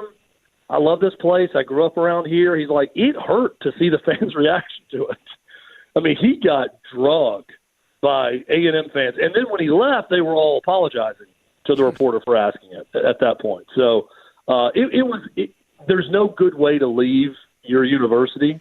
There's especially no good way to leave your university when you're going to your arch rival less than a day after losing in the national championship game to go coach somewhere else. It's just, I can't imagine a bigger betrayal from a coaching standpoint. Pitino's the one example, but Pitino went to the NBA, failed, and then his best offer was Louisville. Well, he came back. It would be like Pitino leaving Kentucky after losing. Tuberville, but that wasn't to a rival, right? You're talking about when he left in the middle of dinner or whatever? When he said it, they'd have to carry me out of a pine box to leave the Grove, and then he went to Auburn the next day. Oh, yeah. Yeah, well, he did it twice. Remember when he was at, was it Texas Tech or Cincinnati? It was Texas Tech. He went to Cincinnati. He was at dinner with recruits. Got up at dinner. He was eating with a recruit and left and didn't give any explanation. and went and took the job. I mean, there are bad ways to exit a job. I'm talking about just utter betrayal of a fan base and everyone around. The only thing close would be if Rick Pitino, after losing to Arizona in 1997 at Kentucky, would have taken the Louisville job the next day. Yeah. Instead, there was a gap in between him at Kentucky and Louisville. That was seen as betrayal to Kentucky fans, but it's not nearly the same. Just imagine the timing of that, of any big-time rival. I mean, Texas A&M is Ohio State, Michigan to those people. Well, I will give you one. Bill Belichick with the napkin, I resign as head coach of NYJ to go to the Patriots. Yeah, that's a good one. I still think even in the NFL, it's tough to find. I know the way A&M feels about Texas, and I know the way everyone in that state feels about the University of Texas, and I just cannot imagine a bigger emotional. Now, if it happened in football, it would have been bigger, but talking to some people at TexAgs.com, they say baseball is the second most popular sport at A&M behind football, so it's a big deal. And it's a huge betrayal to those Aggie fans. With the Lakers hiring LeBron's podcast buddy J.J. Redick to be the coach and drafting his son in the second round yesterday, has some of the prestige of the Lakers worn off? Yes. They announced themselves yesterday as not a serious franchise. They did it with J.J. Redick, and now they've done it by drafting Bronny James. And it's look, say what you want about Jerry Buss. He had some issues also. Dude was a hell of a sports owner. He did a heck of a job with that Lakers organization, and his daughter has not done well at all. No. Since she took over. So I'm looking at her, and Jeannie Buss needs to figure it out and stop making minor league moves. They just hired a guy from media. I mean, this would be like, I'm trying to think of the equivalent, Deion Sanders, Trent Dilfer, except Deion Sanders and Trent Dilfer went to Jackson State and UAB. And Trent Dilfer had coached at a high level in high school. Now imagine one of those guys getting the Green Bay Packers job as their first job. That's what the Lakers just did with J.J. Redick. And I like J.J. Redick. He's a smart guy. He looks good on television. He speaks well. Maybe it will work out for them. They're saying that he's got some similarities to Pat Riley when he started out. Well, great. Maybe that's the case. But if you're going to answer to LeBron James, a 40-year-old aging superstar, on everything, you're going to continue to fail. And until they decide to get serious, it's going to be more first-round playoff exits for the Lakers. Last one for you on the hot seat. Do you believe that college baseball is on the come-up, or it's just here locally? I think it's probably on the rise. I think it's a major part of that, though, Jared, is the fact that in the South, it's just so dominant. I mean, this region just so utterly dominates that sport. You saw it in the College World Series. Half were ACC teams, half were SEC teams. So I'm probably a little bit blinded in that I live inside the forest, and I'm not seeing the trees because I'm in the middle of it. But I do think that it's a product that's getting better, and I think more people are paying attention. But I'll also admit that it's hard for me to have a lot of perspective on it because I don't think anybody cares about college baseball in New England or in the Northeast. I don't even know how much people care on the West Coast about college baseball. I know they care in the Southwest, they care in Texas, they care in the Southeast. But outside of that, is it really growing nationally? I don't know. It's kind of gone from niche sport to just dominant regional sport with a lot of interest here. So I'm not sure if it's plateaued or not nationally. Chad Withrow, presented by A Moment's Peace Salon and Day Spa, on the hot seat. Chad, great stuff. We will talk soon. All right, have a great weekend. We'll talk to you next week. Yep, Chad Withrow from Outkick joining us on the program. Okay, there is a report that the Predators are trying to trade into the top 5 of the draft. And I'm not exactly sure how it makes me feel. We'll get to that coming up next here on our program, 615-737-1025. First, let me tell you about Twice Daily. That's right. I absolutely love Twice Daily. In fact, as I pulled up kind of the idea to talk about Twice Daily, I was like, you know what? A little made-to-order pizza from the Twice Daily kiosk does sound pretty good. Twice Daily has your cravings, and you can save on every visit. Stop in and get rewarded, and all you need to do is join the Twice Daily Rewards program to unlock special discount savings, enter their sweepstakes, and so much more. Celebrate summer with the Chicken Salad Summer at Twice Daily. They've made 2 new additions to their menu, their flaky chicken salad croissant and their tasty chicken salad wrap. Plus, they're made fresh in-house and made to order just the way you like it. And since it's summer, don't forget to grab an ice-cold drink, too. You can download the Twice Daily app to order ahead or available now through their made-to-order kiosk. Twice Daily. What are you craving?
Given the season that you guys had and the success that you had, has that changed the draft philosophy at all, or are you guys looking upside, upside, upside?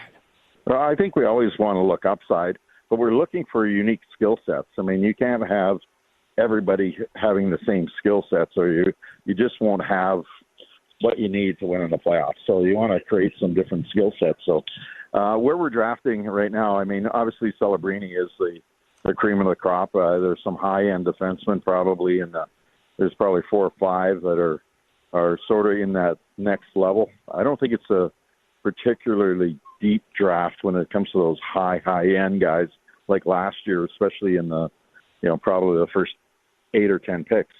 This year it's probably a little shorter, but there's some good players, and I've done some research, and we dug into it with our scouts. No matter what you think of the draft, there is always what I call a core player.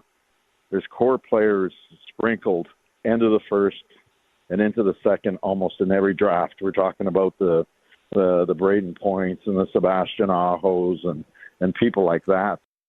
That was Barry Trotz on our program on Monday. And Ian, now it's fascinating, given the Pierre LeBrun report, that the Predators have been taking calls on Yaroslav Askarov. Remember, Barry Trotz knew he was getting the deal done when he told Alex Doherty yesterday he wasn't going to trade either goalie. And now Pierre is saying that the Predators have received numerous calls on Yaroslav Askarov in the last 24 hours in the wake of the UC Saros extension. The Preds are willing to move Askarov, but have set a high price they feel is warranted. Nashville would like to move in the top 5 of the first round tonight via an Askarov trade. So far, there hasn't been a fit, but the Preds will keep talking to teams. Wonder what a high asking price is. First of all, I think we have to assume that probably came from Barry Trotz directly, right? The high asking price? No, just the whole report. Oh. You know, that Pierre saying numerous teams have called the Predators? Sure. Who could tell Pierre that he could actually report that on? The Predators. Unless every team that called the Predators called Pierre and said, we've called the Predators about Askarov. And then Barry saying, hey, I'm willing to, they're willing to move him. Well, nobody else can say that except Barry. And they want to get into the top 5, but they haven't found a fit. I think that's the bat signal to, hey, if you're picking in the top 5 and you want a young goalie and the 22nd pick or something like that, call us. Maybe one of those teams in more of a rebuild long-term situation will be interested in that. Perhaps. As opposed to a win-now team. Perhaps. And again, it was fascinating that in that cut, and again, I didn't really think about it at the time, but Barry talked about how Celebrini's going to go number 1 and then forget about it. But then he's like, and then they got those defensemen up there that they could be. And it's like, oh, now I know why Barry's studying the top of the draft so hard, because he's trying to get up to the draft. So I actually think this just popped into my head. And I'm not committing to this opinion. It's a theory that I'm not committing to having. Am I allowed to do that? I don't know. It feels like if it comes out of my mouth as a theory, that I am endorsing that theory, that I am saying this is what happened. But I'm not saying that here. I think Barry probably used Askarov in order to get a better deal from Saros. The Elliott cut that we had that played earlier today said that he thought Saros would come in around 8.5, which is where Connor Hellebuck sits, and that Elliott was told, Saros told his people, get the deal done. And so it got done for about $800,000 less than everybody thought it was going to get done, which is not nothing. And I almost wonder if Barry Trotz didn't say, hey, I got the young guy over here I can go to if you don't want to sign my deal. But I wonder if Saros sat there and said, I don't want them to get any ideas about the young guy. Get the deal done. And so they got the deal done. And then Barry, in order to get the deal done, told the Tennessean, I'm not trading either guy. So then Saros still has to kind of look over his shoulder thinking like, okay, well, I need to sign this deal and then see where they can go from there. And Barry had already had thoughts about these top 5 players, thinking, okay, once we get the Saros deal done, then I'm going to use Askarov to try to get up into the top 5. Just a thought. I'm not saying that's what he did. If he did, that is a mastermind right there. But I could see it. But here's actually kind of my thought on the draft and everything else. The NHL draft, for the most part, does not move the needle for me. And I don't think that it moves the needle for many of you. I'm not really planning on watching the draft tonight, but if the Predators end up trading into the top 5, I will. Last year was a little bit of a different story because the draft was in Nashville, and the Predators had 2 first-round picks and a high first-round pick. I think they picked like a 12th or something last year. But if you remember, all of the chatter leading up to the first round of last year was about the Predators trying to trade into the top 4, and Barry Trotz offered 3 first-round picks and Yaroslav Askarov to the San Jose Sharks to try to move to number 4, and they said no. So there was all this talk about what they'd be willing to include in a deal and what they wanted in return, and would the guy that they get be good enough in order to do it. And so all that was kind of the chatter. So that was at least kind of fascinating. For the most part, the NHL draft doesn't really do it for me because unlike the NFL draft, we don't know anything about these guys. I can't even pronounce these guys' names. So it's like the Predators are picking 22nd. They're going to pick some 18-year-old from Nova Scotia whose rights they won't even control next year or who won't even be in the Predators organization next year. They'll be telling us, hey, this guy will be ready in 4 or 5 years. Then in 4 or 5 years, like Philip Tomasino, he might stink. It's just kind of like, it's just this total crapshoot after like the 3rd pick. That's kind of how I feel about the NHL draft. And I don't know any of these kids. It's not like basketball or football where we watched them play. So it normally just doesn't do anything for me. But if the Predators are going to trade into the top 5 of the draft, now we got some tea. Like now I'm in. But that's the only way that I get excited about the NHL draft. Free agency? Yeah, I'm in on free agency. The draft? And again, I just think it's the fact that, like, we're not doing the studying and the scouting and the, we just don't care enough. Like, and we shouldn't care enough. I mean, how are we going to watch these world junior players play 17-year-old? I'm not doing that. I've got other things. We got football season. We got hockey season. We got grown-up stuff to worry about around here. But I am now, like, I'm sitting here thinking, man, if they trade into the top 5, then we got some juice. And then once they draft that guy, like, as much as we don't care about the young prospects, like, who really cares about Tanner Mullendijk right now? Who really cares about Matthew Wood? Or if they end up trading into the top 5, then we'll look at the player that they pick and we'll be like, that is the future of the Predators. So that'll be kind of exciting. But I really thought about the draft and I was like, nah, we'll see. We'll see if these guys are any good 4 years from now, 5 years from now.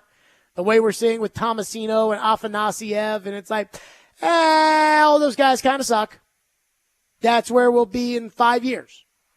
But if you trade to 5, now it's like, okay, now we got something to get excited about around here. So we shall see.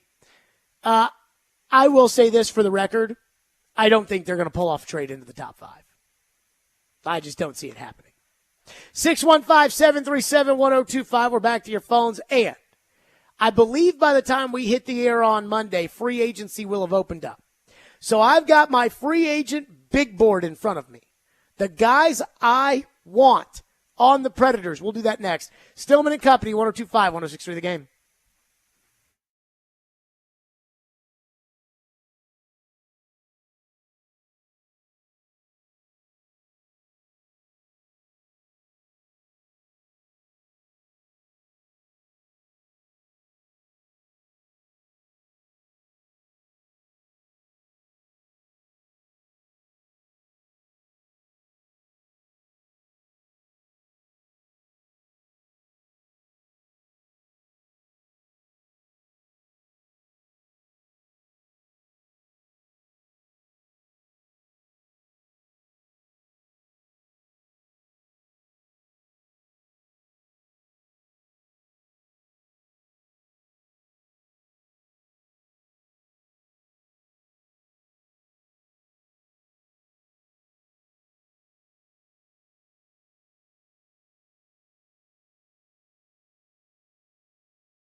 Tampa Bay. I guess Steven Stamkos is potentially Yes. on the move. Is that real? Yes, that is real. The GM, Julian Brisebois, met with reporters this morning. He said, we have not been able to make a deal, and I'm not sure if we can. Yeah, right. Don Meehan, the agent, said today that it appears as if he's headed to free agency on July 1st. A couple of things here. Number one, I remember a couple of years ago, Evgeny Malkin, they said free agent. The next day he got a deal done. So I am always careful. You should always make sure this doesn't do a quick swerve or something like that. But I think the challenge here with Stamkos is, if you look at the Lightning's history, their core players, they have always taken care of them a year out. Kucherov a year out, Vasilevsky a year out, Hedman a year out, Point a year out. They said today that Hedman, who has another year left in his contract, may be signing an extension as soon as Monday. They have never taken care of Stamkos in advance. He is a really friendly, polite, first-class guy. But even people like that reach a point, and I'm wondering if he's finally hit it. Remember, last time he got within 3 days of he got within 3 days of free agency and took the deal. We'll see if he changes this time. That was Elliott on the Pat McAfee show saying, I think Steven Stamkos is hitting the market, as his agent told Pierre earlier today. So, Ian, I believe that free agency opens up during the midday show on Monday, if I'm not mistaken. I believe, is it 11 a.m. Central or 1 p.m. Central, something around there. Which means that the Predators may have already made some signings by the time we pop on the air on Monday. So here is the Jared Stillman Predators free agency big board. These are the guys I want that I think, are feasible to make sense into some kind of budget some way or another. 10 guys I'm keeping my eye on. We start at the top. Number 1. Sam Reinhart of the Florida Panthers. Now, nobody's talking about him because he's probably going to re-sign in Tampa, but he's a 50-goal scorer, and he's got a history with Andrew Burnett. I love Sam Reinhart. I love his game. I think he's a great player. I think he'd be a great Predator. Sign me up for Sam Reinhart if he gets to free agency, but you're probably looking at about 7 years and $10 million a pop, so be careful. Number 2. Steven Stamkos of the Tampa Bay Lightning. He is a serial winner. He would help your power play, which was awful in that series against Vancouver. He scored 40 goals last year. He's still relatively youngish at 33 years old. I mean, young's probably not the right word. He's not an old pawpaw like the two guys we saw last night debating. He can still play some hockey. And so I look at Steven Stamkos, and I think this is exactly what the Predators need. And I do think the Predators are going to sign him. I've got him for 4 years at $8.25 as a Nashville Predator on Monday. Number 3. So I went with Brent Pesce ahead of Brady Shea at the Carolina Hurricanes because I think Brent Pesce is more of a defensive defenseman than Brady Shea, who I think is probably a solid defensive defenseman, but maybe a little bit more offensive-minded than Brent Pesce. And I think that Brent Pesce will be significantly cheaper than Brady Shea, who you're probably looking at 5 years, $6.5 million in order to sign. Maybe 6 years at $6 million, which is a lot of money for a defenseman, but he would pair nicely with Yossi. Brent Pesce, I think, again, when I think of Yossi and how much he goes up and down the ice, and I'm looking for a guy to pair with him or to have on that second pair, I kind of want more of an at-home defensive defenseman, and I would rather have Pesce than Shea, and I would put Pesce on my penalty kill. And so I am a Brent Pesce fan. He's number 3 on the big board. Number 4. Brady Shea. Also with the Carolina Hurricanes, Brady Shea's a better player. Brady Shea would cost more money, and I don't know if Shea would be as good of a fit on the penalty kill and next to Yossi as Pesce would, but I do think that they could use Shea maybe in Andrew Burnett's system a little bit better. So to me, you're picking hairs. I'll take the cheaper guy, Pesce, but Shea's number 4. Number 5. Jonathan Marchessault show. If you cannot get Sam Reinhart, you cannot get Steven Stamkos. He is the 3rd best scoring winger that is out there. I am not interested in Jake Gensel. He's going to be too much money. Right now, he's 8x8 with Carolina. That offer's on the table. I think Gensel stays in Carolina. So I go with Marchessault at 5. Between Tampa and Vegas, these two teams have such little cap space that I'm not sure they can keep these two guys, which means they're going to get out there. Marchessault is a consistent top 2 line player, and if you get Chandler Stevenson, who everybody seems to think is a natural fit for Barry Trotz, Marchessault and Stevenson together does make sense to be on your second line because of the chemistry that they probably have from Vegas. Number 6. Sean Walker, the defenseman the Colorado Avalanche acquired at the deadline from Philadelphia. He is a solid defenseman who will not break the bank. And again, losing Ryan McDonough, the Predators need solid top 4 defensemen. He's one of them. I think you're looking at a 4-year deal at probably about $4.5 million a year. Not the end of the world for him. Number 7. Oliver Ekman-Larsson of the Florida Panthers. Ian, what happened to him? I think he's just always been overrated. I mean, he was in Arizona. They paid him a fortune. They bought him out. And now all of a sudden he ends up with the Florida Panthers and he's on a cup winner. And I thought he actually played okay. And again, I'm not going to break the bank for Ekman-Larsson. Ian's right. He probably is a little overrated. But again, what I want to do is I'll pay one guy, one guy, big money. And then I want to develop another guy, which is Mullendijk. Everybody else that's in my top 4 on defense, I don't want to pay big money to, and I don't want to bank on a young guy. I've already got Lazan, who under Andrew Burnett actually looks like an NHL player. If I can't get any of the other guys, Ekman-Larsson, he's a top 4 defenseman and would be one of your best 4. He would be a solid addition.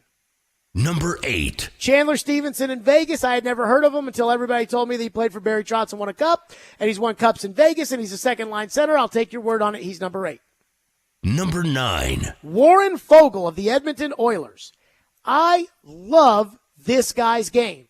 He is such a good two-way player. He is a great penalty killer. He is just a freaking jitterbug out there. I am a Warren Fogle fan. And I just think that he may be a guy that you don't jump out right away to sign, but who wait a little bit of time. He might be out there, kind of that winner Barry Trotz is looking for, kind of that veteran that younger guys, especially those young, sandpaper guys like LaRue maybe could look up to. I like Warren Fogle at number 9 in case, you got a little extra cash to spend. Number 10. Scott Wedgwood, the backup goalie in Dallas. He's a free agent. Give him $1 million. Somebody's got to replace Kevin Lankinen. What I think the Predators are going to do, if they keep Yaroslav Askarov and they don't trade in the top 5, is I think that they'll have Saros as the starter. And when it's time to give Saros a break, Askarov will come up from Milwaukee, play the game, and go back down, which means that you have to have somebody that on a long road trip can be a starter, or if something happens to Saros, can be your starting goalie or be your backup to Askarov if he comes up to be your everyday starter if something happens to Saros. Wedgwood at about $1 million, I think, is probably a nice fit. That's the kind of backup goalie they're looking for. They're not going to pay the money for a Cam Talbot or, more of a higher-end backup. So I think Scott Wedgwood would kind of be more of your David Riddick type goalie. That's it for us. We are out of here, Stillman and Company. Everybody, we will see you all Monday at 2. Max has the draft show. That's next, live from Fort Ice Center, Bellevue. Stillman and Company. See you Monday at 2.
It is draft night in Smashville, and we are here at the Ford Ice Center in Bellevue at the Predators 2024 NHL Draft Watch Party here at the aptly named Draft Picks Restaurant and Bar.